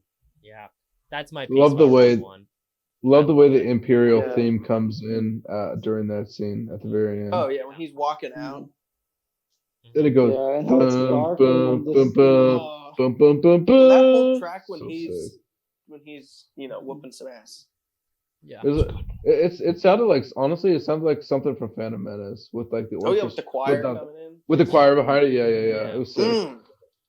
So good. man. What a great score. Yeah, that's my piece. I love Rogue One. That's my number 2. That was so good. Dude. I'm Nice. pretty sure. Yeah. Blake said his so number 1, Blake basically said his number 1. Return and of I the could Jedi. say my number Yeah, I said 1, my 2 and Yeah. 1. which is also Return of the Jedi. I love that Okay. movie. Yeah. Yeah, I agree too. I can clown on the Ewoks all day, but Return of the Jedi was my fucking shit, man. And I love Luke as a character so much in that. And I agree with Emmett, what he was saying at the beginning of the movie is incredibly strong, and it kind of loses a bit towards the end. Yep, But it's still I was gonna say it's that still too. Star Wars, man, and like Yeah. I feel like even if Lucas wants to be goofy and kind of corny with it, Bringing his I think Ewoks. it's okay. Yeah. I love it, man. It's also like a beautiful fucking movie. Like you can see There's what's- something about it. like, Rewatching the Blu-ray is like, whoa, this movie it's looks really good incredible, for man. '83. It's It's so incredible, crisp. yeah. The colors. Yeah. Yeah. I remember that beginning Good with shit. Luke coming in, and all like the suspense Choking out and the everything. just, like, Gamorrean guns. quiet. Yeah. I would was like to crazy. speak with I Jabba. think part of it too was me. I like rewatched that so much. I remember as a kid that was my favorite to keep going back to that. But I really just loved the beginning and going in, and then of course Vader at the end, and then like I didn't mind the Ewoks and Endor and all that. Yeah, it was. I enjoy it. Nice. Yeah, it's just like a lot of nostalgia and certain aspects. Just really love them. Yeah. Mhm. Cool. Right on. Yeah. This was my favorite when I was a kid. So it's been on my list since like I don't know if I had to make a list like when I was 10, it would definitely be my top. But yeah. Also like Luke fucking looks dummy awesome with the fucking green lightsaber, bro. So dope. Like And the black robes. Ooh. Oh, it dude. looks Yeah, so the good. black outfit. It's at such the beginning, just defines that feels whole so thing. good. Yeah. Have That's you reason seen why the I deleted love scene? The green lightsabers is because of Deleted scene? Yes. when he's I'm creating sure. his lightsaber. Yeah, I wish I they haven't seen included this. that. What is I it? wish they had Yeah. that in the original cut. Hey, he's putting his lights. I saw it a long time ago. He wasn't putting it together. He was Oh. like tinkering with it. Yeah, he was, like, messing messing with it. or something. Yeah. Interesting. Also, did we mention like the only time we see a kyber crystal in these movies is like Rogue One? That's right. Yeah. Yeah, that's the Oh, I only. guess Yeah. so. Well, I think do so, you yeah. Isn't see- that Is funny? it really in all of them? Do you see a I kyber think it crystal is. in Rise of Skywalker? I thought I remembered seeing one in it. You may. Well, there's technically a Well- necklace in Last Jedi that Or Luke Snoke has a still in, ring. but it wasn't. Oh, and Oh, Snoke has a okay. ring. Snoke has that Interesting. the I black didn't kyber know that. crystal. And then I just thought. I guess I just technically thought with the about that. lightsaber gets broken half in Uh-huh. Last Last Jedi. Jedi. I don't know if Yeah, you I don't know barely if you see can it. kind of You see the see top it like of it. sticking out a little, yeah. Yeah, Okay. but not a full one. Regardless, though, yeah, that's cool. Yeah, I Right got on. I got to And charge then- my phone really quick. Yeah. I know. I don't know what I'm gonna do. I'm at like 32% battery. Yeah, no, that's Yeah. okay. We'll take a little I break. gotta turn before off the intermission. cam, we, bro, We got to sorry. take a little intermission anyway. After this, we'll Yeah, we'll I'll wrap hopefully this get up some though charge. with Emmett's and I's thoughts on Empire. We obviously Yes. we both have Empire. That was your at number one. My Yep. number one is Empire Strikes Back. Nice. Yeah, I think this is a perfect movie, top to bottom. Yep. I Empire, completely agree. absolutely It's one of- perfect. I rewatching this. I mean, I knew I loved it, but holy shit, when I rewatch this movie, it is. I can't wait to rewatch it. I'm amazing. gonna rewatch it tomorrow. Dude, it is It so holds up so as well. fucking good. Yeah. Everything about it is incredible. I was talking about my second favorite lightsaber battle is in The Last Jedi. My favorite one is the lightsaber battle in this one. Luke and It is Vader. Oh my Awesome. goodness. It is so well choreographed. It It's is so so great. good. It You feel visually the is kind of the incredible. weight of it, the emotional weight Oh of my it. god, it's so good. Yoda in this movie is fucking He's great. hilarious. He's great. Oh my I love god, him. he's so crawling funny. around in his shit. Yeah. He is so funny when The he's flashlight. just fucking with Luke at the beginning. Oh yeah, Oh my he's god, eating Yeah, his yeah. shit, it Like, is that was like, absolutely whacking hilarious. R2 with the cane. So goddamn funny. But- just a Yeah. real tight movie and just so fucking well crafted. I can't Yeah. praise it enough. It's just awesome, dude. And obviously, Oh we my can't talk God. about Empire without mentioning possibly, I don't know if it is or not, but possibly the greatest twist in Mhm. cinematic history. Obviously, with the Yeah, Darth Vader being Luke's father reveal. it's incredible. I one of my can't favorite imagine. battles to pop. Yeah, I really can't beginning. imagine Do being in a you think theater that was during something that they moment. planned from the beginning? Having Vader Probably, be Luke's yeah. father. Maybe, but I have you think I've you guys have heard heard the it story about that, wasn't. right? About that. scene? I have not. Tell it. So, on set, David Prowse, who Oh. physically played Vader, Mhm. and in the script they gave to everybody, the line was not "No, I am your father." The line was "No, Obi-Wan killed your father," and that's what David Prowse said on set. And they Whoa. told, I think maybe 3 people knew about it, maybe 4, maybe Kirshner, the director, but it was Lucas.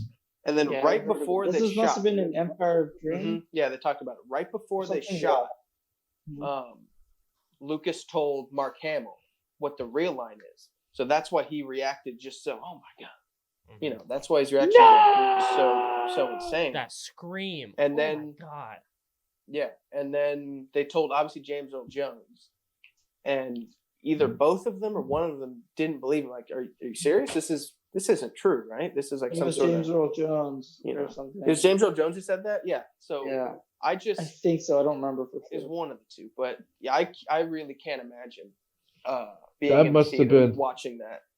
That must have been oh an my God. insane moment for those two, for Luke, to hear Oh. that Vader, that he, or I met Mark Hamill. It must have been insane to hear that Oh yeah. Vader is You know, going to Vader's be your your father. father, What? bro. That's insane. That must have been. yeah. Mhm. I can't imagine. That's another thing I love about Empire and why it's memorable. It's clearly I think the darkest of the 3, Mhm. and Mhm. it's the most Oh yeah, definitely. I think rich in story Mhm. and just everything about the script is right on. Lawrence Kasdan Yeah. went on with Mhm. Lucas and penned just a beautiful script.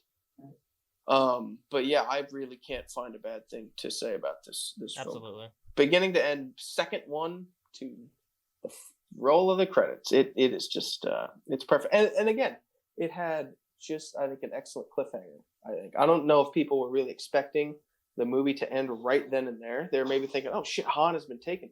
Gonna get it back, right? That's gonna be it'd be a long movie. Yeah, Maybe there that's was- Act They 3. did a great job setting up Return But they of the just- Jedi with all they those just- things. Yeah. Oh yeah, Yeah. the ending they hooked you, and it's like see you in 3 years. Mhm. But Imagine, yeah, I imagine love- seeing that in theaters, bro. Oh That's my just one of those things I God. can't. Yeah. I just can't imagine. Yeah. unreal. Seeing that movie in a theater. Oh my god. Yeah, and we already mentioned it. The Hoth battle is so Oh, yeah, I said cool. that earlier. It's just awesome. wonderful. So And I the love whole that. Yeah. and like everything at the beginning with the Wampa and Luke is so good as well. Like, God, I love And then this movie. another Wampa. obviously big positive for this movie is it does so much and fleshes out and develops the characters so well. Han Solo, Leia, Luke, Vader, all of them. Yeah, It just expands kind of this world and expands, their characters. absolutely. And it just This also might it's so this good. also might be my favorite, one of my favorite last shots of any Star Wars movie. Where it's looking just out, yeah. Looking at yeah, the where it's just like it's just like leaving off at the most It's a like perfect unsure moment of these characters' lives. Yeah. And you see Luke's mechanical hand, and Because I love that. It's the only obviously film in the trilogy where it ends and the good guys lost. Really, Yeah. They did. Yeah. Han Solo's taken. Yeah, true. I think Vader now has this hold, I think, on Luke. Luke lost a hand, lost his lightsaber. The Empire struck back, surely. And the rebels are kind of in shambles at the end of it. And that's another thing. I think Taking a parallel to Last Jedi, it's a similar thing to that. Yeah. That's why I like that a lot. Because the bad guys, they do agree. lose. I was gonna say, like Star Wars shines real quick if you're gonna continue there. Star Wars shines when the bad guys just do good. When the good guys fucking lose and it's terrible and it gets a little dark. Like Empire. And you face that adversity, and it kind of like just, Rogue One too. They just show the power and might of the Empire and Revenge of the Sith with everything just going tanking. Yeah. Yeah. Great. Right Sure. on. Fucking great lists. I'm List like done. really glad that we like two people had the same answers as their first one. Yeah. That worked out was pretty nice. well. Kind of seeing two different. I think Let's there was a lot of those things lined up. I had I think almost every one of my. I knew they would. Yeah, I knew a lot of them would, but we had a really good variety. Let's each just run back down our lists one more time. I'll run through mine. Top to bottom each. Empire, Rogue One, A New Hope, Return of the Jedi, Force Awakens, Last Jedi, Solo, Revenge of the Sith, Attack of the Clones, Phantom Menace, and Rise of Skywalker. Nick, you want to top the bottom? Top to bottom, I put Revenge of the Jedi, Force Awakens, Empire, New Hope, Last Jedi, Rogue One, Solo, Skywalker, Revenge of the Sith, Phantom Menace, and Attack of the Clones. I love Revenge of the Jedi. Yeah. I love that. I love the callback to the original title. Yeah. Anyway, Emmett, how about you? All right, so we're going Empire, A New Hope, Last Jedi, Rogue One, Return of the Jedi, Revenge of the Sith, Force Awakens, Solo, Rise of Skywalker, Attack of the Clones, and Phantom Menace. Right on. And Blake. Okay, to make sure I have all mine here. One second. Change it. You change it mid? Okay. You changed it Mid-segment? mid-conversation? I changed a couple things mid. Oh like, my god. no, not right now. Oh, okay. Not mid-conversation. It was like right before when I was like, Okay, it's always that moment right before, and it's like, yeah, I do want to put that there. Mm-hmm. And like moving a couple things up, for I sure. wasn't sure about. Like Rogue One, I was like, is this like, yeah, I fucking do like this movie a lot. But I just also wrote it on a different page and had to put them together. So starting with Return of the Jedi, Empire Strikes Back, A New Hope, Rogue One, and then Revenge of the Sith, Last Jedi, Force Awakens, Solo, Phantom Menace, and Rise of Skywalker. Yep. Right on. Right. All right, guys. Yep. Great list. That's the topic of the week. Nick, Oh, one last thing. Sorry No, to the everyone. I don't know. Do you guys know why they didn't go with Revenge of the Jedi as their title? Yeah, for their... Lucas said Revenge. it didn't. It's like Jedi. They wouldn't take revenge. He thought it was kind of wasn't fitting for the Jedi. Because so that they changed it just a couple. I think maybe a couple weeks before Yeah, I It was gonna was say it was really Yeah, it no, was late. ready to release there's really late. That's why there's so many posters still out. Yeah, that there's say so many Revenge of the fucking Jedi. posters. Oh my god, That's I would love cool. to get my hands on one of those. Yeah. Right on. Anyway, that's Yeah. gonna wrap up this section of the podcast. We're gonna go take a little intermission break, and then we'll be back with our full in-depth spoiler thoughts on Revenge of the Sith. Stay tuned. We talk too Sweet. much. We talk way too much, dude. Hey guys, little intermission. Just want to remind you to stick till the end of the episode if you want to hear what we're going to be talking about next show. This is officially a bi-weekly podcast now. It will be out in 2 weeks. And so stay until the end of this episode if you want to join in on the conversation and DM in response to the topic or the review. And also, I just want to give a huge shout out to Anchor. As always, Anchor, I really couldn't do this podcast without them. They're a free, easy-to-use website that will distribute your podcast on anything out there. It's also really good to record and edit podcasts as well. It's very, very easy to use. And so huge shout outs to Anchor. I really appreciate them. And thanks for listening. All right, guys, what's up? We're back, and we're going to go into our in-depth spoiler thoughts on... Fucking, what year did this movie come out? 2005. The 2005 movie, Revenge of the Sith, directed by George Lucas, written by George Lucas. God, I wish he fucking passed it on to someone else to direct it, but... I thought you were about to say, I wish he passed away. Jesus Christ. God, dude, I really just wish George Lucas would fucking die. I hate him. Oh, No.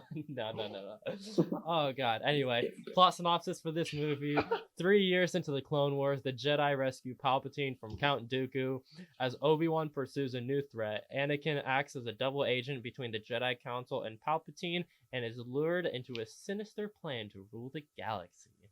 All right, let's fucking get into this. Let's start with our general thoughts. Nick, how about you kick us off? Some general thoughts on Revenge of the Sith, because you're the one, you had it lowest on your list compared to all of us, I believe. Did I? Okay. So. Yeah, it was my number. That was your number 9. Yeah, I think. Yeah, mine was at 8. So I've yeah, already right above it. I already said I'm just not a big fan of what George Lucas did with the prequels. But I do think I watched this ahead of time, rewatched it. I do think Revenge of the Sith is a bit I don't know, maybe it's a fluke or something, but it's definitely a bit better than the previous 2 that came before it. In terms of dialogue, I already mentioned it's still pretty poor, and I think most of the CGI is pretty terrible as well. But you have a lot of cool like ideas presented in this movie. I think Grievous is a really sick introduction. I honestly think the beginning with Count Dooku was really cool, and the way he was killed was like without care, but like it kind of made sense and progressed the Anakin's path to the dark side more. And I actually like I like that. I like his relationship better with Palpatine in this movie. Yeah. Even if Palpatine's manipulating him, like let's hold off on that a little bit. Let's Well, I just want to say like okay. I love how mask off Palpatine is like from the beginning of this movie to Anakin, and it was super transparent. But yeah, love this movie. Love this movie, but yeah. Nice. I mean, I can say I love this movie on the rewatch because I genuinely did because it has that Star Wars feel to it without feeling incredibly corny like the previous 2 did. They even subdued characters that I thought were incredibly annoying before. But you know, George Lucas still had his like little quirks in there. Like you had like what those fucking buzz droids or whatever. And Grievous like being kind of like a goofy character, but I don't know, I dug it. It definitely looked like shit though, honestly. Like rewatching it, it definitely didn't look that good. All right. And then Blake, you want to send some general thoughts on Revenge of the Sith? Revenge of the Sith. I don't know. I've been super back and forth about this. I definitely think it's like one of the better of the prequels and everything, but like there's the issues with the dialogue and like with the CG and some of the visual stuff. Like, yeah, they really kind of pull you out of it from time to time. But I think overall, like the story and like we said, it's really interesting when it's just tragic and dark in Star Wars, and I think that was good. Everything with Anakin and Palpatine, I think through rewatching and seeing it kind of consecutively with other films, it makes a lot more sense. I think a lot of gripes are about that, but yeah, I think it was still interesting. Of course, Obi-Wan and Ewan and McDermott, Palpatine stealing the show and everything, doing great. We lost Nick. Nick? He's had enough of this Revenge of the Sith praise. Nick is pissed off. We need to stop praising this movie. He's had enough of Revenge of the Sith. Sorry, guys. Anyway, I didn't have much else to say, so that's what I thought. Right on, cool. And how about you, Emmett?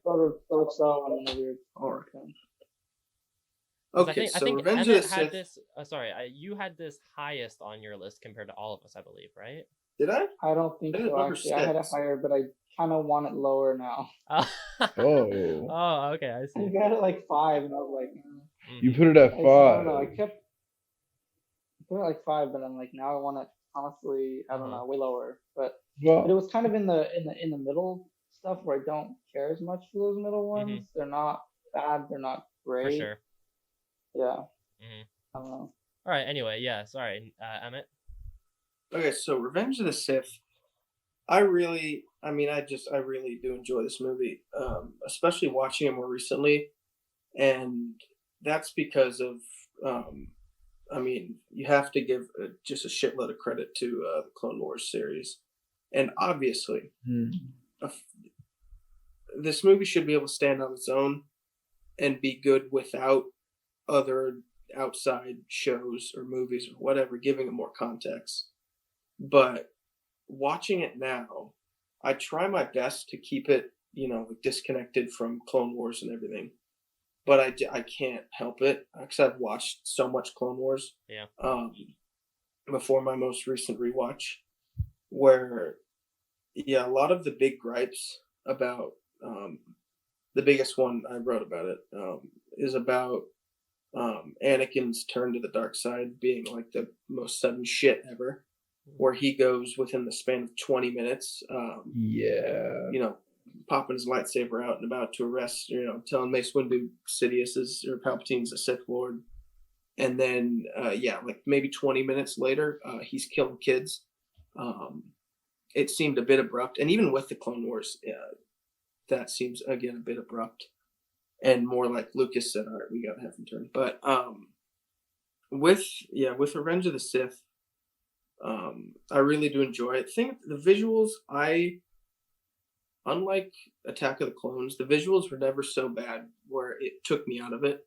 Like there's some moments in Attack of the Clones where I was like, whoa. Like Palpatine's office in Attack of the Clones looks like a PS2 game, but it's so bad. But in Episode 3, especially for 2005, it looks really good. Like, there's obviously a couple moments where it looks a little bit bad, but overall, I think it's just fine.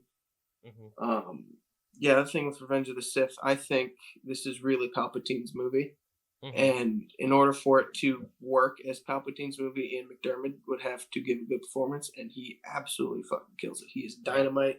He is so good in this. His best performance of the whole saga. Only probably rivaled by, obviously, Return of the Jedi, but Ian McDermott just kills it. He's so subtle, and he's menacing, and he just plays that character so well. But yeah, I really do find a lot of enjoyment in Revenge of the Sith. So. Yeah, right on. I agree with your comment about the visuals. I honestly do think this is a lot bigger of a visual step up than all the other ones, and there weren't too many. Like I can count on one hand, like the amount of times where I thought the visuals like actually took me out. But I genuinely didn't think they were that bad, honestly. And But did there have to be that much CGI? no, of Like, course. No, but like, Yeah, I have it you think never took seen away from the have movie, you in It's my seen the opinion. behind the scenes footage of these movies? this is the thing It's though. Is like, all blue Yeah, screens. it's Like, yeah, I mean, using an absurd amount of CGI, I don't think is really a proper criticism, especially coming from someone like you, Nick, who loves Zodiac so much. And I love Zodiac as well. what? Zodiac is a movie that came out 2 years after this movie, and the entire city of Zodiac is entirely CGI.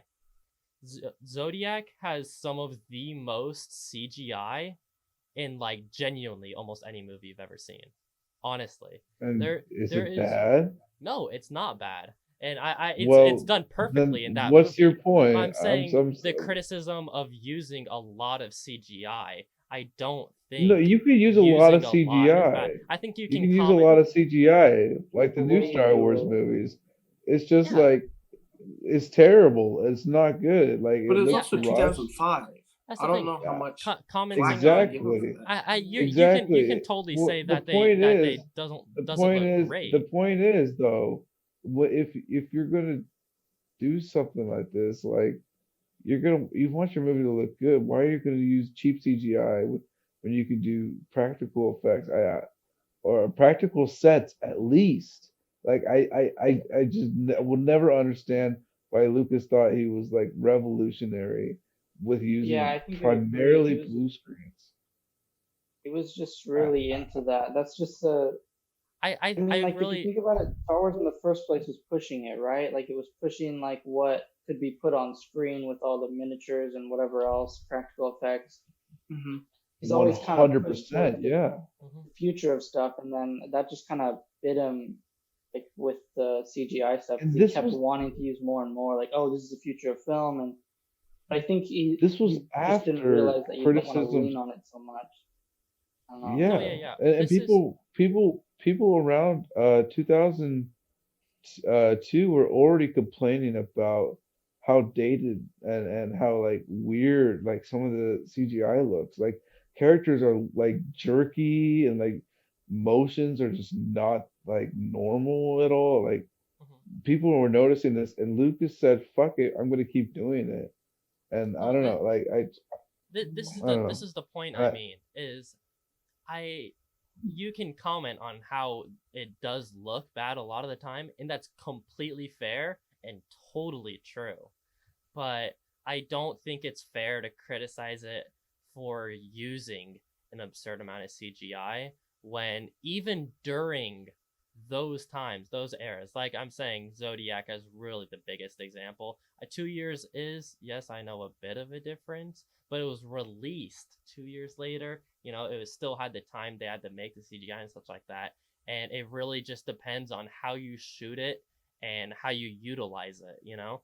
yeah, and Lucas And did it yes, he terrible at did it it. in a bad way. I agree, I I but think both. Yeah. but and I don't know what you're trying to say. Like I'm sorry, I'm I'm just saying confused. Maybe I don't think it's a valid criticism to say it's dumb that he used an absurd amount of CGI. I think it's a valid criticism to say that he it's not that used it used CGI But poorly. we're saying I think it's he not did that both. Like it's that he used used too much of CGI it. and he just didn't stop and like everything was primarily CGI and like um I don't know. I do think it improved in the third one though, but I still think like the absurd amount that was in it and like I don't know.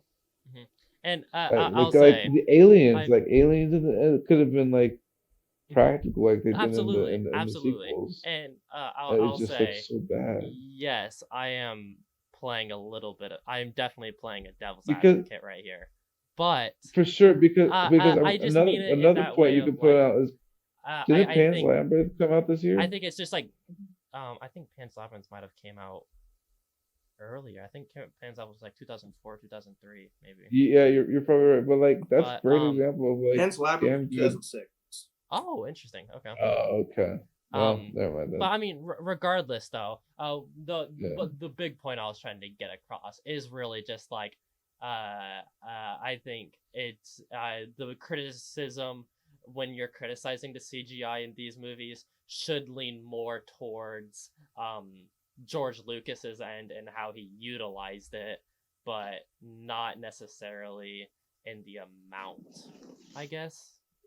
But I don't know. Okay. It's definitely a lot of bad CGI. There's no way to defend that, and I think that's undeniably true.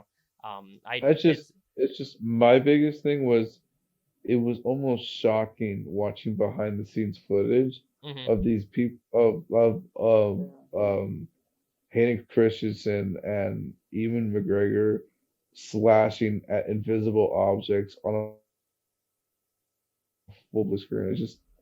It's like I don't know, but Mhm. I kind thinking about it, I kind of get your points, but Yeah, but like I said, I am just playing a little bit of a devil's advocate for that. But But CGI you know, definitely did improve in this movie, mhm. and maybe I maybe think it was because of this. there's Emmett's watched all of it. I know. I don't know if any of you else have watched it. The Mandalorian has I think it's the make something about Called the the making gallery. of the Mandalorian. Yeah, the gallery, and it goes behind like all the different aspects of the Okay. Mandalorian making it. And there's an episode about they use this really cool thing. It's called the volume. forget the name. It's the volume. It's like this Is huge it the like LCD, a like all 3D these thing? screens Yeah. paneled in behind it, and they use Yeah. that instead of with like a game engine. And they I think mentioned it's something Unreal about Engine they use George for it. Lucas, how I could wonder if I don't know if there was another piece that he wanted to do almost something like that, but the blue screen is what he thought was there. Like I get that he was in his time and he was kind of tripped up with it, and He definitely got power hungry maybe with a lot of yeah. stuff in these movies. Like the Mhm. real biggest Oh, fault to for these sure. movies is just George Lucas, sadly. And But what Yeah, sucks when his there's writing. when there's so many people attached to a movie. Like obviously the writer director is a massive part in making a movie. Obviously, those are two of the biggest components. Yeah. But I think the script is the most important part of your movie, and when you ruin agree. that I agree. that's when it Yep. starts falling apart. I also agree that the script is the most important. And you can't do anything with a bad script. And yeah, these movies are really a clinical examination of that, of like a genuinely good story. I think that's the thing that I like about these prequels in a way. I think the story There's a of lot of great Palpatine ideas. being Yeah. this character, really trying to reach back to gain power and doing everything he can to reach that power and manipulation and such like that, is a really just interesting story in general, and like how he does that is really interesting, but it's just so poorly written. It's fucking absurd. Like Yeah. It's hard, you know. Dialogue's hard, man. Dialogue's hard to write, and I get Dialogue's it. fucking tough, man. Dialogue's It really really is. difficult to write, especially when you're trying to do something, you know, it's supposed to be like way distant in the future. It's like a whole new thing. There's like different languages going on, and like every person is like a Star Wars completely is in the different past. made up race and shit like that. Like it's True. hard. There's a lot of shit to do. Yeah. But the Lord of the Rings movies came out before this. And look at Well, they how came out look at during this. yeah, during slash before, yeah. And I it's think just they like all came out after. They all came out no, I guess before like the exact same Revenge of time. the Sith. Yeah.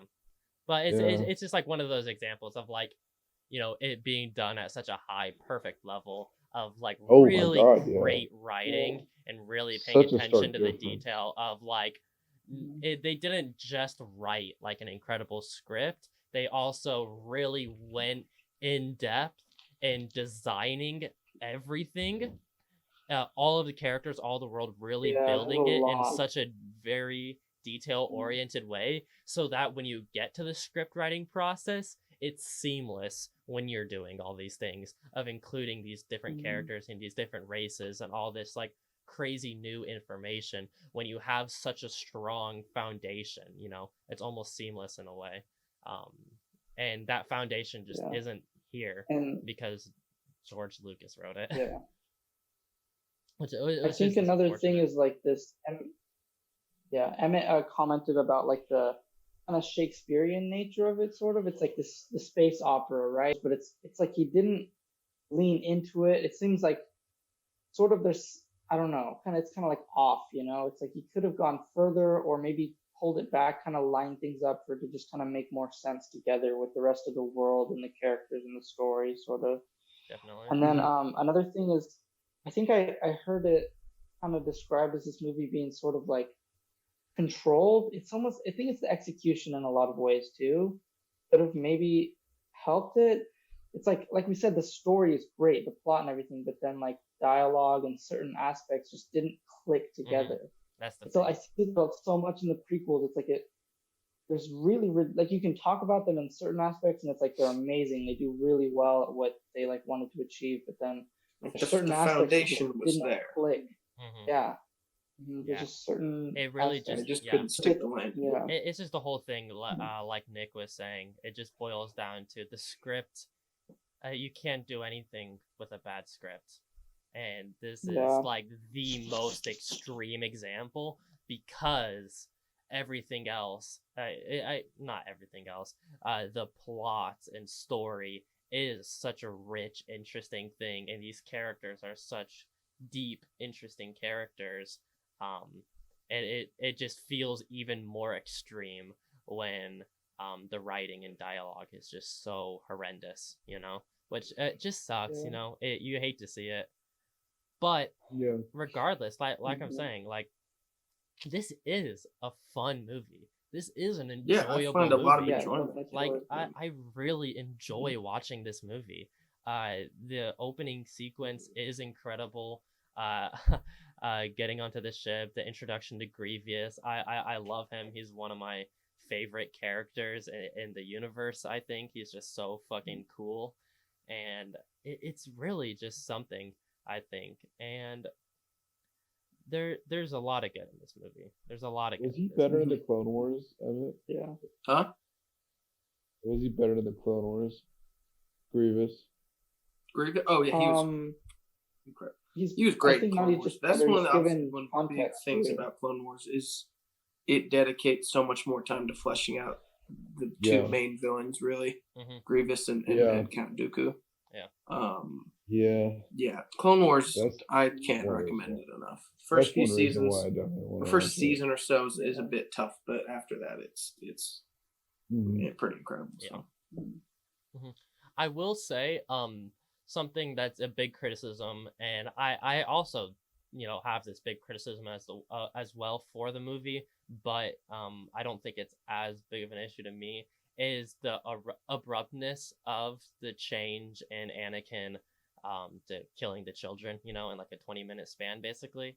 I'm gonna be honest, on this rewatch, I didn't feel as much of a horrible abrupt change, because like I was saying earlier, when I rewatched it and how I viewed Attack of the Clones as well, I really viewed these movies as a whole story of manipulation and like mind control in a way, from Palpatine onto Anakin. And so that to me really felt like him just controlling him, especially it gets to that scene when he kills Mace Windu and Anakin pledging his allegiance to Palpatine. He's like exhausted.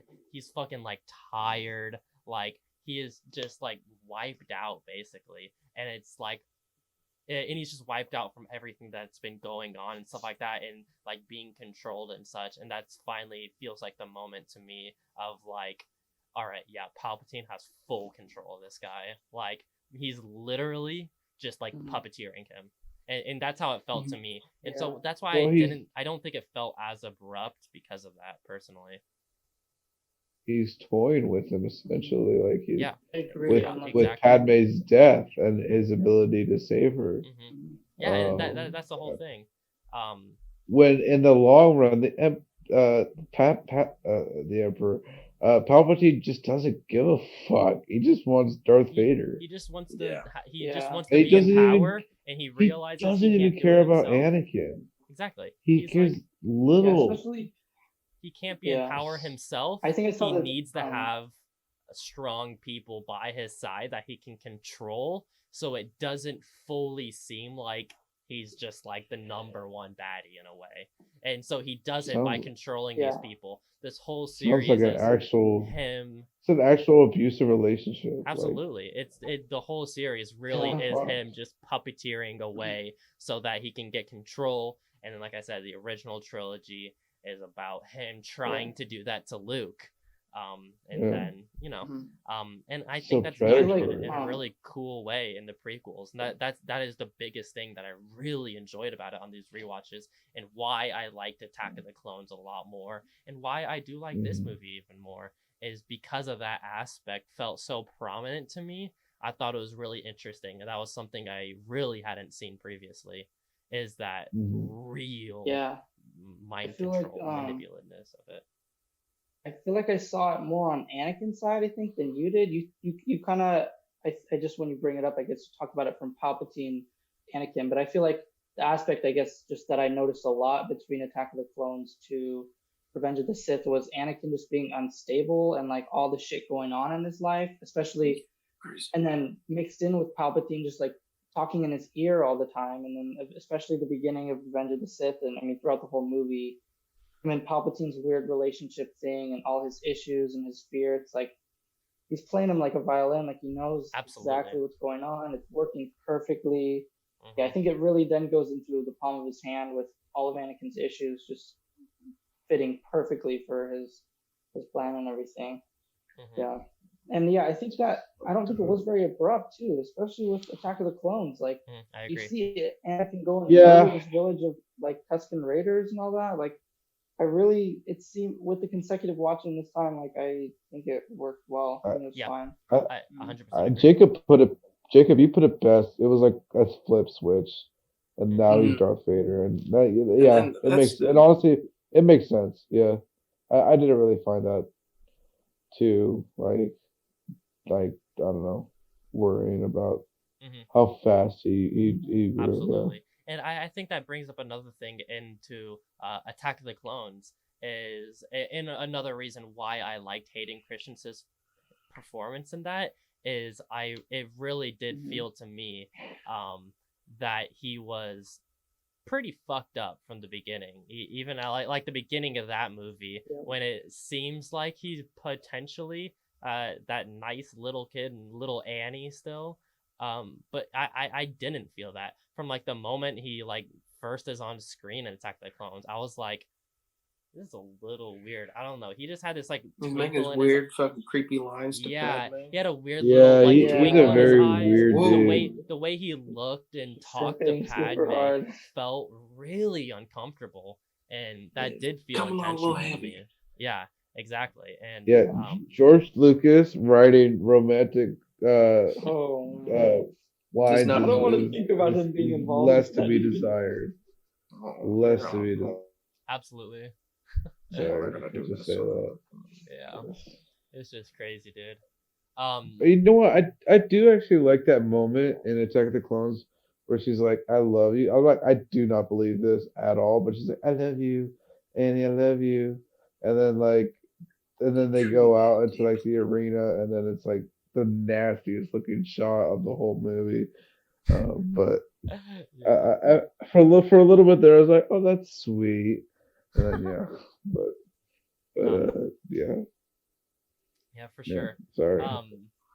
Anyway, there's definitely specific scenes I do want to bring up. That fucking fight scene between Obi-Wan and Grievous, I think, is incredible. I I love think it's that. great. Is a Absolutely great great. scene. Yeah. It just ties into one of the many really great lightsaber Obi-Wan battles in this Kenobi. movie, or not in this movie. That's actually a criticism I have. I'll get to in a second. One of the great lightsaber battles in the series.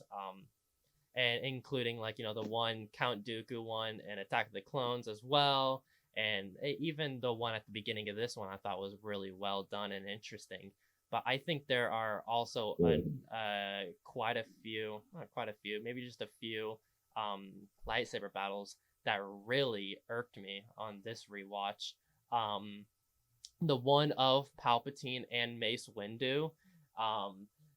Initially, first of all, it starts off with a great line of, "It's treason then." Awesome. Fucking The intro awesome. that's right. Great And line. then he fucking flips And out then of he his chair. flips forward, and it's so stupid and dumb. And then It's a meme. I'm pretty sure he came in with Mace Windu came in with 2 other Jedis. The Jedis Kit are Fisto, Kit 2 other Fisto. dudes. It might have been 3 other. And I think it was they 3 Yeah, it was other 3. people. they Might have all been 3. have their lightsabers out in stanced up position.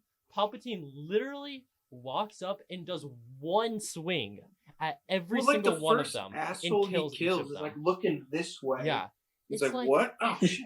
What do you It was mean? weird. It was Yeah. like What it was the happened? most incompetent Jedi you could bring along. Like, they just did nothing and they just fell, and it was so blatantly Did you just like, what the fuck? The Jedi aren't that good, honestly. You see how many died in Attack of the Clones? They like Dude, casually honestly, just yeah. mention like a ton of them just died to like droids. Yeah, they're just I like guess. embarrassing. Like, why are the Yeah. Jedi so lame in these movies? I don't know. It's just sad. Well, Not all the yeah, time. Jedi I don't Order. think. I don't think Jedi they're lame Order all the was a time. mistake, anyways. But and then that leads into the one that I think might be the hottest take of it is the Yoda and Palpatine fight scene. God. I don't like at all. I don't think Really? that's a Oh good scene. no, I don't like that scene at all. Yeah, I Like, thought it was cool. They're fighting on I don't the think Senate podium, going up through the big air. I thought it was cool. That's a But- cool shot of the whole scene, I think. But I guess- there's a number of beats in this fight that really made me angry. I think one, they also show in. Sorry, you go Nick first. Well, I was just gonna say the dialogue between them, first of all, is just so terrible. Yeah. Like Yeah.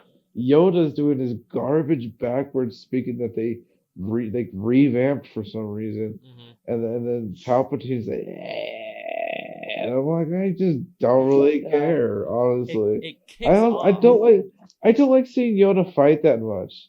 Like Yoda's a I do agree badass, with but that. I don't like seeing him. Yeah, there's part of me that doesn't like Yoda using a lightsaber.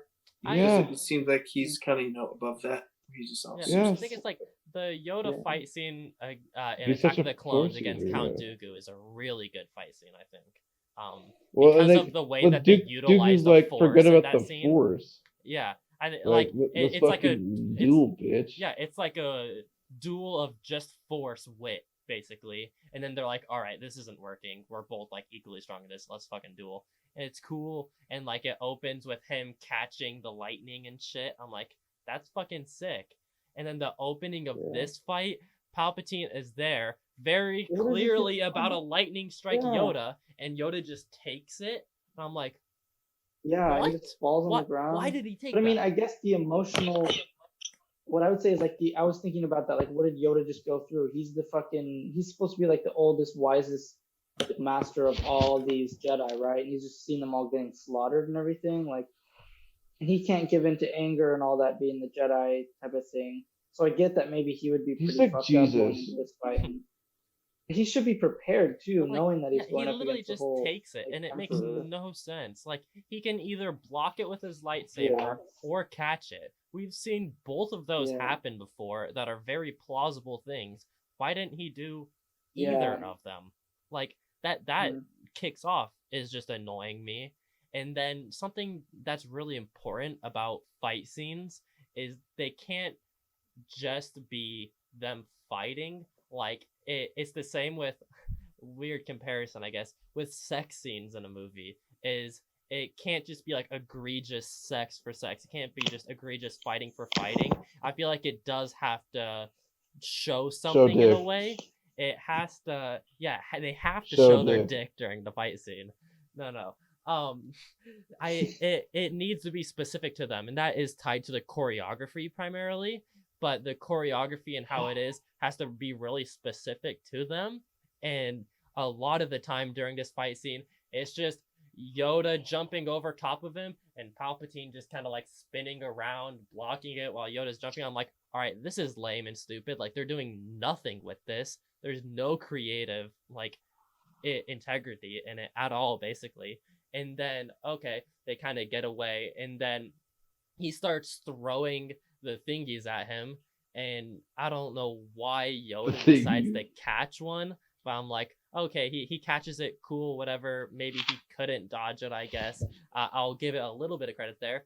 And then he like spins it for a while. He catches it and he's like, oh, and he spins it for like 5 seconds, just spinning it, and then he launches it. I'm like, what? What's the purpose of that? That was so just stupid. What's going on?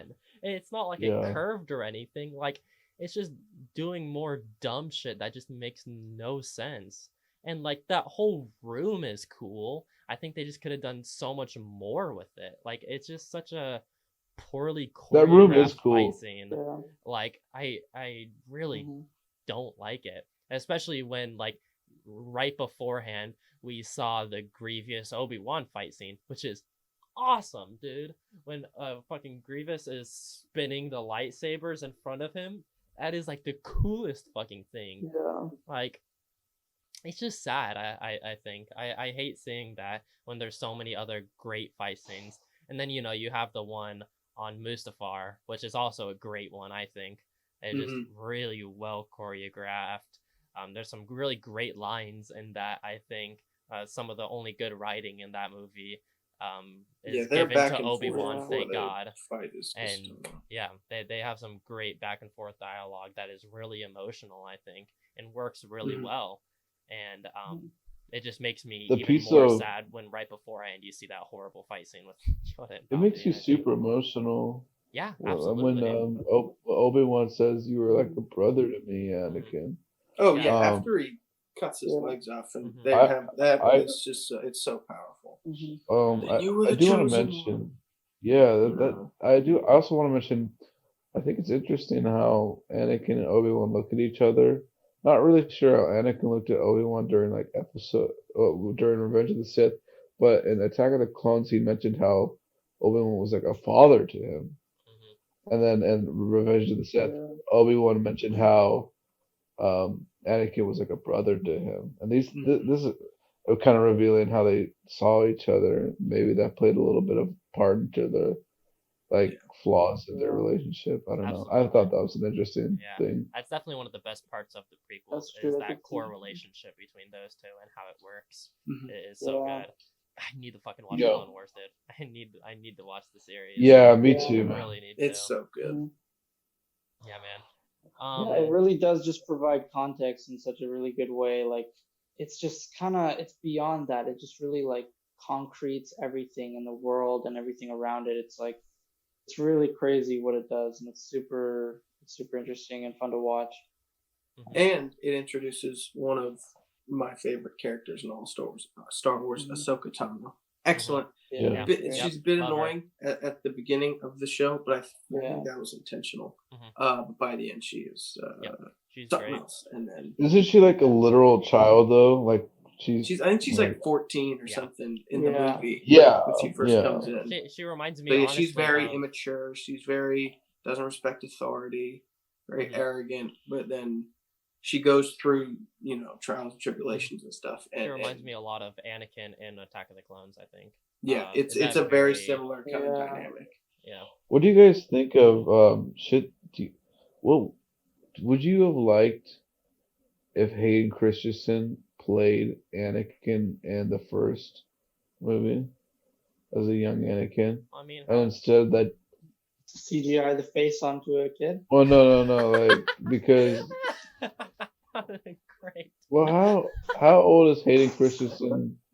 How old is Hayden Christensen to I got it. Look. Natalie Portman? Is he Jake older? Wood, I was thinking about this too, though, Nick. Like, what would have helped the prequels out? Like, how do you still Yeah, They were born in the same year. Yeah. tell that? Christensen I'm trying and to Natalie fix it Portman. right now. You still have young Anakin. Nick, did you catch that? Oh, really? Yeah, Natalie Portman and Hayden Christensen were born in the same year, I so they're the I exact feel same like they age. could have pulled that dynamic. You got these movies. Oh wow, that's so fun. Yeah, that okay. Yeah, The seeing actors, that, why didn't they that have him in man, the first one? Anakin. That's so dumb.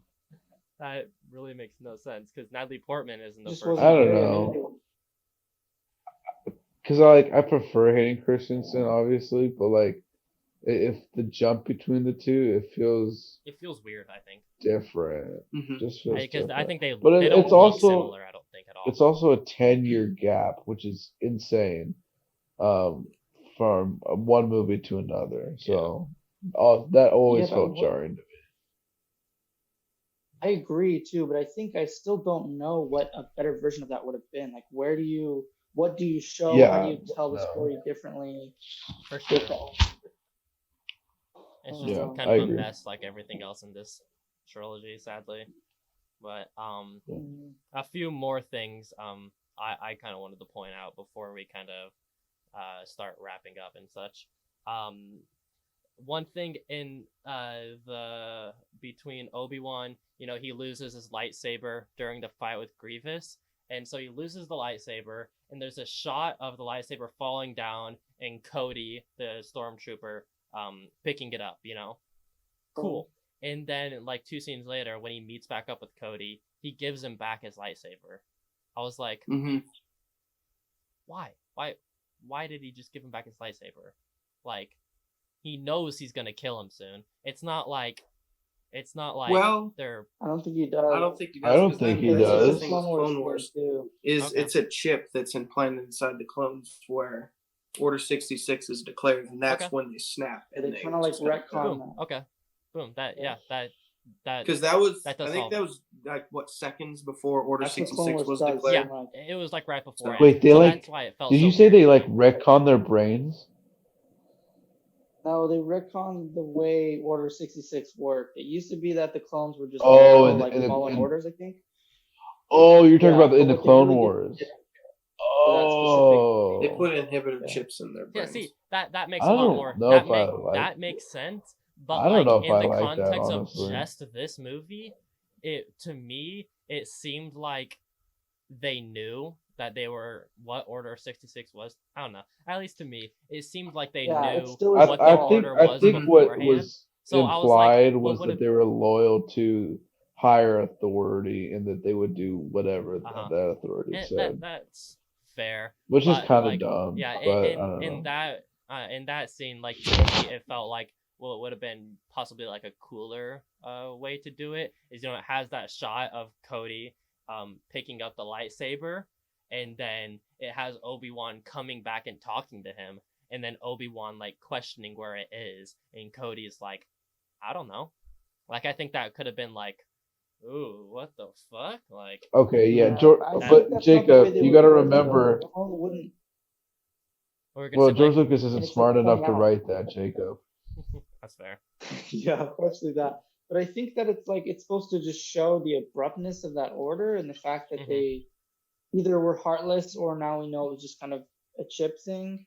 Mhm. But I think it was like a clone's not going to be kind of sneaky or weird about stuff like that. They're just they're loyal to one person until it's someone else, sort of, which I guess was by way of the Yeah. chip. But either way, I think that was probably on purpose. It was kind of a weird thing, but it's probably just to show that up until that order was given, he was just fully loyal and like normal. And then it's like, oh, I got to kill the person who I was serving under, whatever. Yeah. Like, Yeah, I guess that's fair. It just felt weird to me in the moment. And then Yeah, the I wonder how that moment feels with Commander Cody after watching the Clone Wars. I wonder how that moment feels when he betrays Obi-Wan. That probably hits a lot more impactful. Order 66 yeah. as a whole hits so much harder. I Yeah, feel I bet. It after definitely watching does, Clone Wars, yeah. because again, you really build relationships with the clones, Mhm. mainly Yeah. Cody and Rex. Obviously, Rex isn't in Revenge of the Sith, Yeah. but just the normal clone troopers, they have such bigger personalities, and you get to know them a lot better, and you know them by name. So yeah, Order 66, I think, hits way harder after watching Clone It's Wars. devastating. It's Mhm. devastating. Did you guys play the Fallen Order game? Yeah, I can. Pretty damn Yeah. fun. That the way they portrayed Order 66 and that was That so was great, heavy, yeah. man. Yeah. It was really good. Dope. Yeah.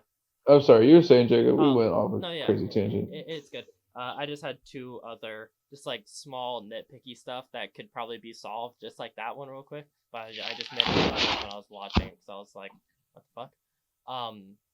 when Anakin, his limbs are all cut off, he's right by the fire. He's like directly, or not fire, lava. He's directly next to the lava.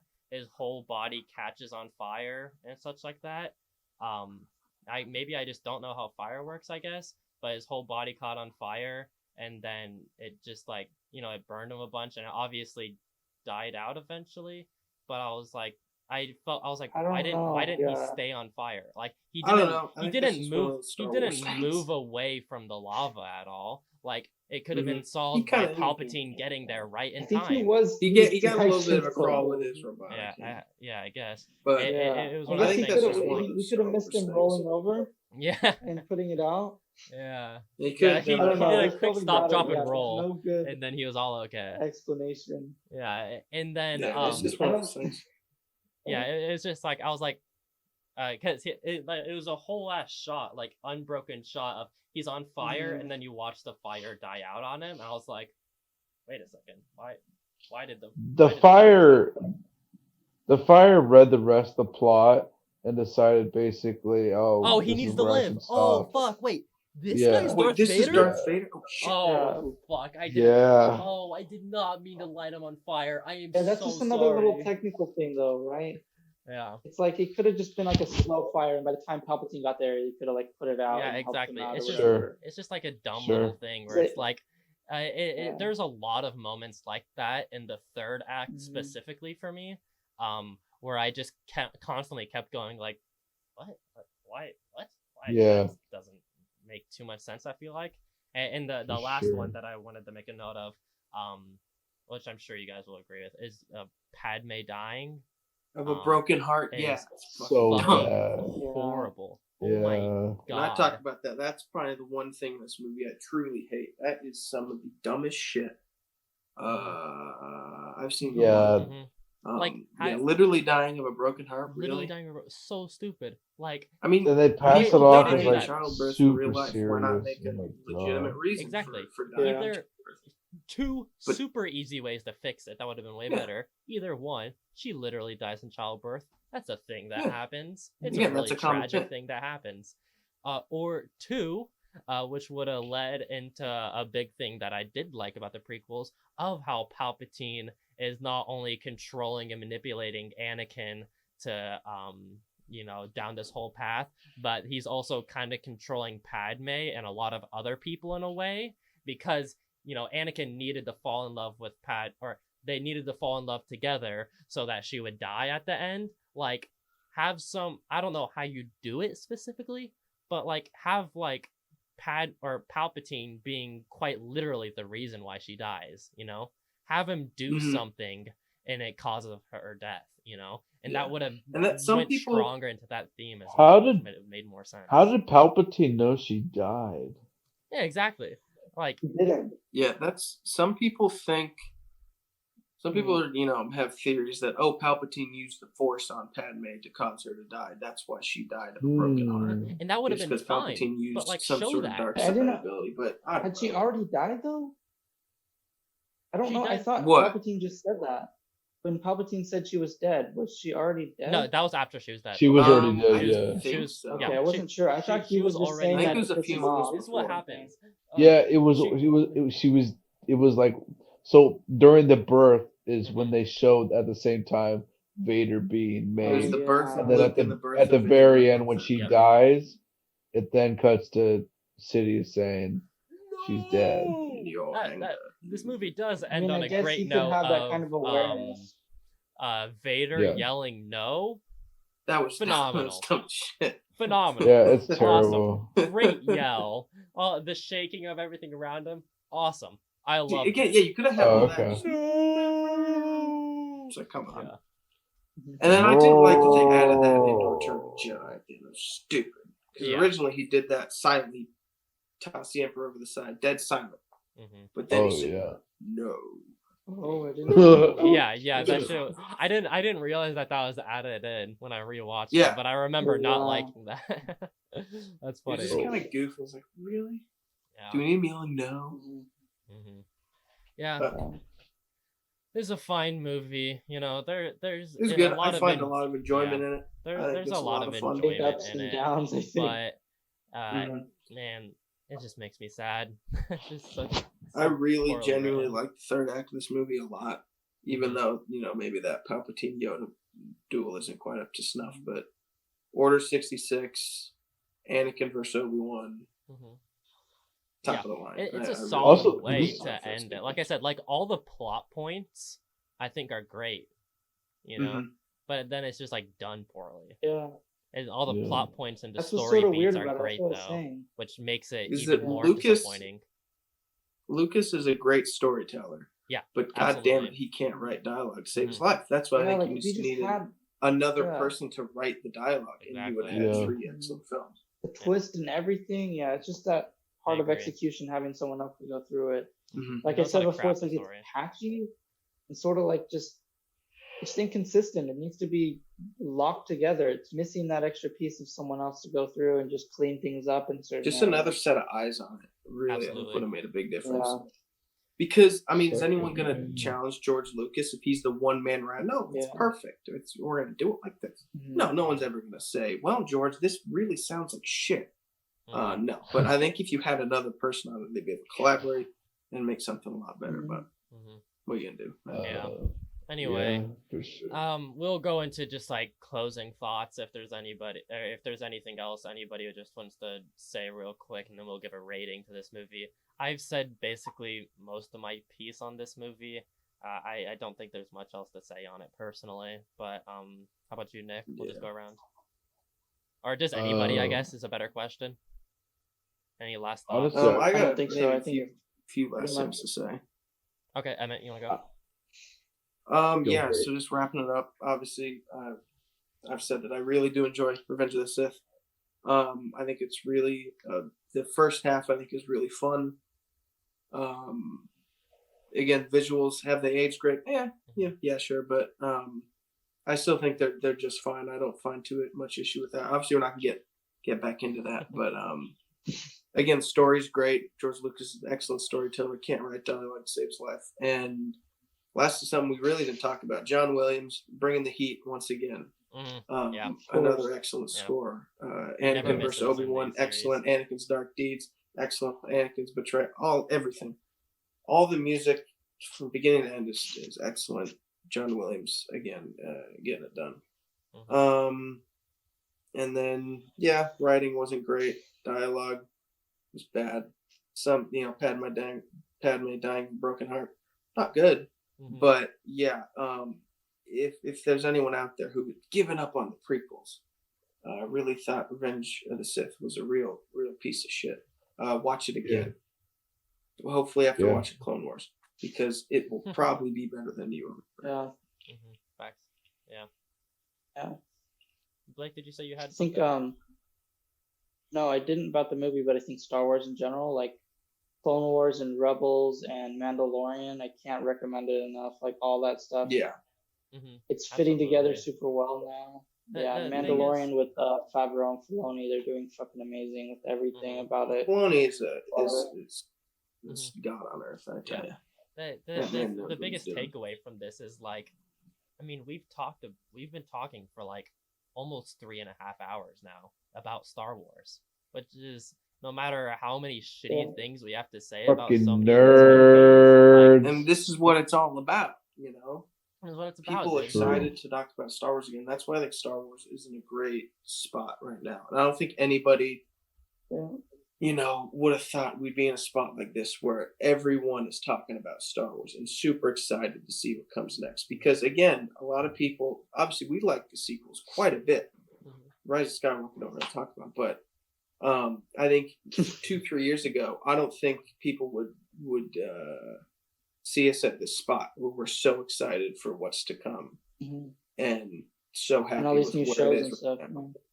And For sure. Yeah, if you told me Disney Plus was like a streaming service where you could watch any single Disney movie and they would start making like Star Wars TV shows like 3 years ago, I would totally just shut up. Like, it's insane how like big Star Wars is again, and now it's expanding into. putting the I effort couldn't in. be happier about it. Could not be happier about it. Bringing back to the limelight. Yeah. Nick, did you have any final things you wanted to say? Um, no, I think I've said my piece about this movie. I think it's pretty enjoyable for the most part. I just love Star Wars so much. Yeah. And yeah, that's Mm-hmm. about it. Do you guys want to give ratings to this? I'll give my rating to this movie. I'm not sure if you guys have one that you want to attach to it. Never thought about I it. always do just because we do on the podcast. I always give a rating. Personally, I'd give this movie a 3.5 out of 5, probably. Which comes out to be like a 7. So a 7 out of 10, basically. It's like, I think there's definitely more good than bad in this movie, just purely based on how enjoyable it is.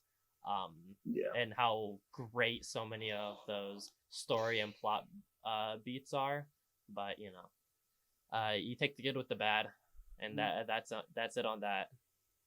Nick, you gotta attach on a score to it? Sure. I'll give it a B minus. Yeah. Nick always has to give it on his stupid scale that he'll never explain, but whatever. I've literally explained every time you brought it up, but okay. Yeah, sure. Yeah.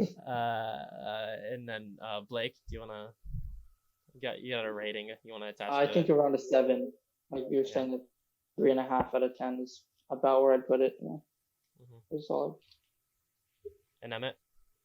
And then Yeah, I'd same. give it probably 7.5, maybe pushing 8 on a good day. But for sure, yeah, it's tough to give most of these films, especially one like Revenge of the Sith. Most of those like middle tier ones on my list, where I agree. I have to try to look at it objectively as a movie, based on, and then how much I like it. Because if it's how much I like Revenge of the Sith, 8.5. I really, really enjoy this movie. But objectively, looking at it as a film, it's a 7 or 7.5.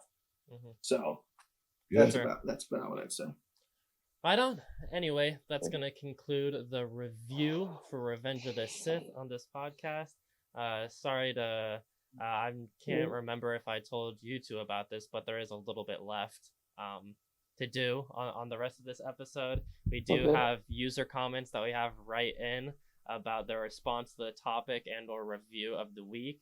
This week we had 2 people write in just the response to the topic personally. First, Mike Richards. I know you all know him. Shout out Mikey for writing in for this week. He's a massive Star Wars buff, and he sent me his ranked list. Top to bottom, it goes Empire Strikes Back, A New Hope, Revenge of the Sith, Return of the Jedi, Rogue One, Attack of the Clones, Solo, Phantom Menace, and then the sequels, all 3 of them at the very last 3. Which, that's an interesting list, I gotta say. And it's a very unique list, I'll give you that. Yeah, I like definitely is unique. I like episode 2 being up there. Yeah. Because I feel like this watch through, I saw some better things about it too. It just kind of was still enjoyable in some ways, even if it's not the greatest movie in a lot of ways. Yeah. I definitely agree. And like having Revenge above Return is a pretty interesting thing, but I could see it. I could see it on a good day, respectively.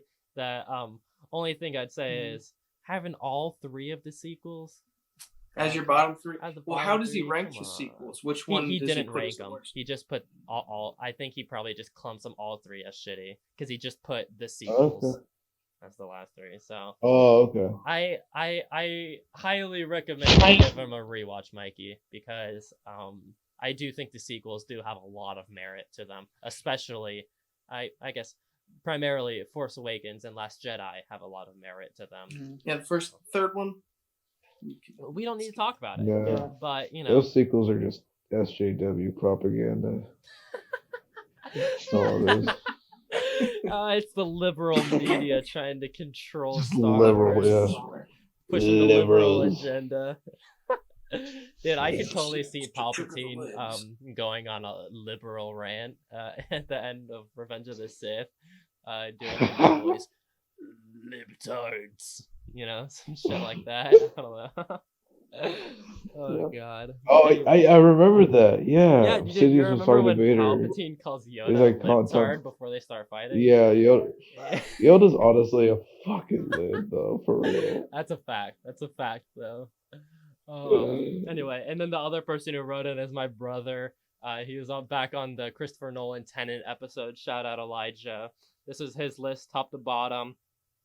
Empire Strikes Back, Rogue One, New Hope, Return of the Jedi, Force Awakens, Attack of the Clones, Revenge of the Sith, Phantom Menace, Solo, Last Jedi, and Rise of Skywalker.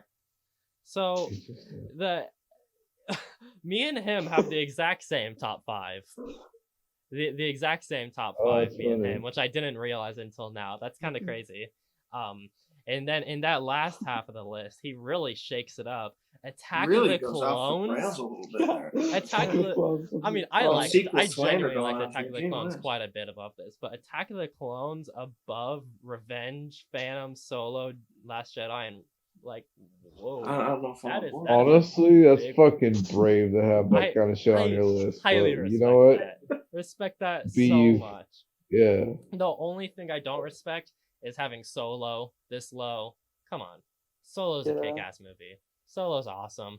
There is just a strong, solid movie, I think, and obviously, it's your opinion. We all have our own opinions. I'm not trying to shit on it, But yours even is though I'm wrong. shitting on it. That's just what we're doing. I'm not trying to say anybody's opinions on any of their lists are wrong. I try to preach that every episode. Watch all these movies, form your own course. opinions about them, you know. And course. I love Star Wars, dude. Watch fucking Star Wars. Star Wars is great. But you are wrong. But you are wrong. That list was fucking horrible. So Jesus Absolutely. Christ. he did get Oh, boy. Rise of Skywalker correct at last, which bravo. Okay. Yeah. Okay. Very correct. But It's anyway, getting kind of cringe now. We're gonna keep slandering Rise of Skywalker, but okay. Someone's gonna holy get pissed. shit, this is the cringe cast now. I'm like Oh, that's- literally triggered, but okay. don't Nick care. is gonna I don't care refuse to be on the anymore. podcast now. I need to find a new co-host, guys. You need to get someone. You need to get another token on the fucking. Kidding. Oh, God. On that note, let's wrap this up.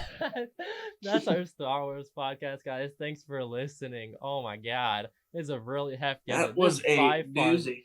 by far the longest episode Yeah. we've had, and this was so fucking fun to do. This Huge was so shout great. out I to love Blake and talking Star Emmett Wars. joining. Oh my God, Nick and I do this like every other week, and we've been doing these long casts for a while. We've been getting kind of used to them, but you guys hopping on here on our longest episode, especially. I love and appreciate you guys so much. It's awesome. Oh, It's thank you. absolute Thank you for treat. having us on. Mad respect for staying Yeah. on this long. It's, And you guys, it's- Yeah, no for those who problem. don't know, it's almost 1:00 in the morning. We started this around 8. oh And I've God, been So- we started this around 8, dude. Somehow sticking to it. Oh yeah, dude, we fucking did it though. Definitely excited to have you guys on next episodes, whenever that may be. And anyway, that's gonna wrap up this podcast. Reminder to check out. Holy shit, it is completely messed up the outro. Whoa, I forgot. I gotta. Oh God, I forgot. I gotta shout out. Next episode. Sorry. Next episode, if you want to join in on the conversation like Mikey and Elijah did this week, we are going to be talking about our top 3 Christmas movies, and that is just movies that are anytime around Christmas time or on the holiday, you know. It's a very loose term, of course, and then we're going to be doing a review of Miracle on 34th Street. That's the name of the movie, right, Nick? I'm You pretty tell sure me. that's What are you talking oh about? God. Oh, let me. Miracle on 34th Street. Yep, that's the name. Okay, I got it right. This outro is a whole Which fucking version? mess. We've been doing this way too long. Which version? Which version? Holy shit. Dude, Nick's put The 93 version or the 1942 version? I don't know. 94 version. The one with Richard Attenborough. No. Let's not do that one. Do you Let's do wanna- the old one. Do you want to do the 1947 one? Let's do them both. No. We're No doing boy. one. Okay, Or, we usually yeah. talk about this beforehand, but we're going into it now. We'll figure it out. We'll figure it out. Let's just watch Krampus. Let's Okay, watch fucking Krampus. let's just give up. Let's just give up on this. All right. Oh, please be done. Holy shit. I'm sorry. I'm So sorry. if I'm you wanna, delirious. if you want to right join now. on the conversation for the next episode, it will be airing on Christmas. DM us on @InTheClosetWJN, Instagram or Twitter. I'm also just posting shit there, either updates on whatever's coming out alongside other YouTube videos. My YouTube video last week, instead of doing a closet quickie, I did a top 5 most personal movies. It was just another riff on the intro episode of the podcast where I talked about my top 10 most personal movies. So go check that out. I'll be back this Friday with another closet quickie. Not sure what it's going to be on yet. We'll see. So yeah, follow the Instagram in the closet WJN, and you can also find me on Letterboxd, Twitter, or Instagram at JacobNester568. Check out all of that, the YouTube channel. Shout out Anchor and Spotify and any other podcasters you're watching this shit on. Nick, what do you got to shout out? What's your Nick socials? _ sailing everywhere. Oh yeah, all right. Blake, you got any social media or anything you want to shout out before you head out? No, not really. Watch The Mandalorian and other Star Wars stuff. Right on. How about you, Emmett? Anything? I'm Emmett Burris on Instagram, EMITTBURRIS, and erules_23. Yes, sir. Erules with a Z on Twitter. So thank you for having me on. Yeah, Do you absolutely. have a letter? Do any of you guys have a Yeah, letterbox? thanks for having us. Yeah, you guys should get a letterbox. It's good. I should. Yeah, it's a good haven't fucking used it time. much, I'm but I definitely way should. too addicted to it. But anyway, that's gonna finally conclude this episode. Thanks so much for listening, guys. If you've actually stuck around to the very end of this episode, and we'll catch you next time. See ya.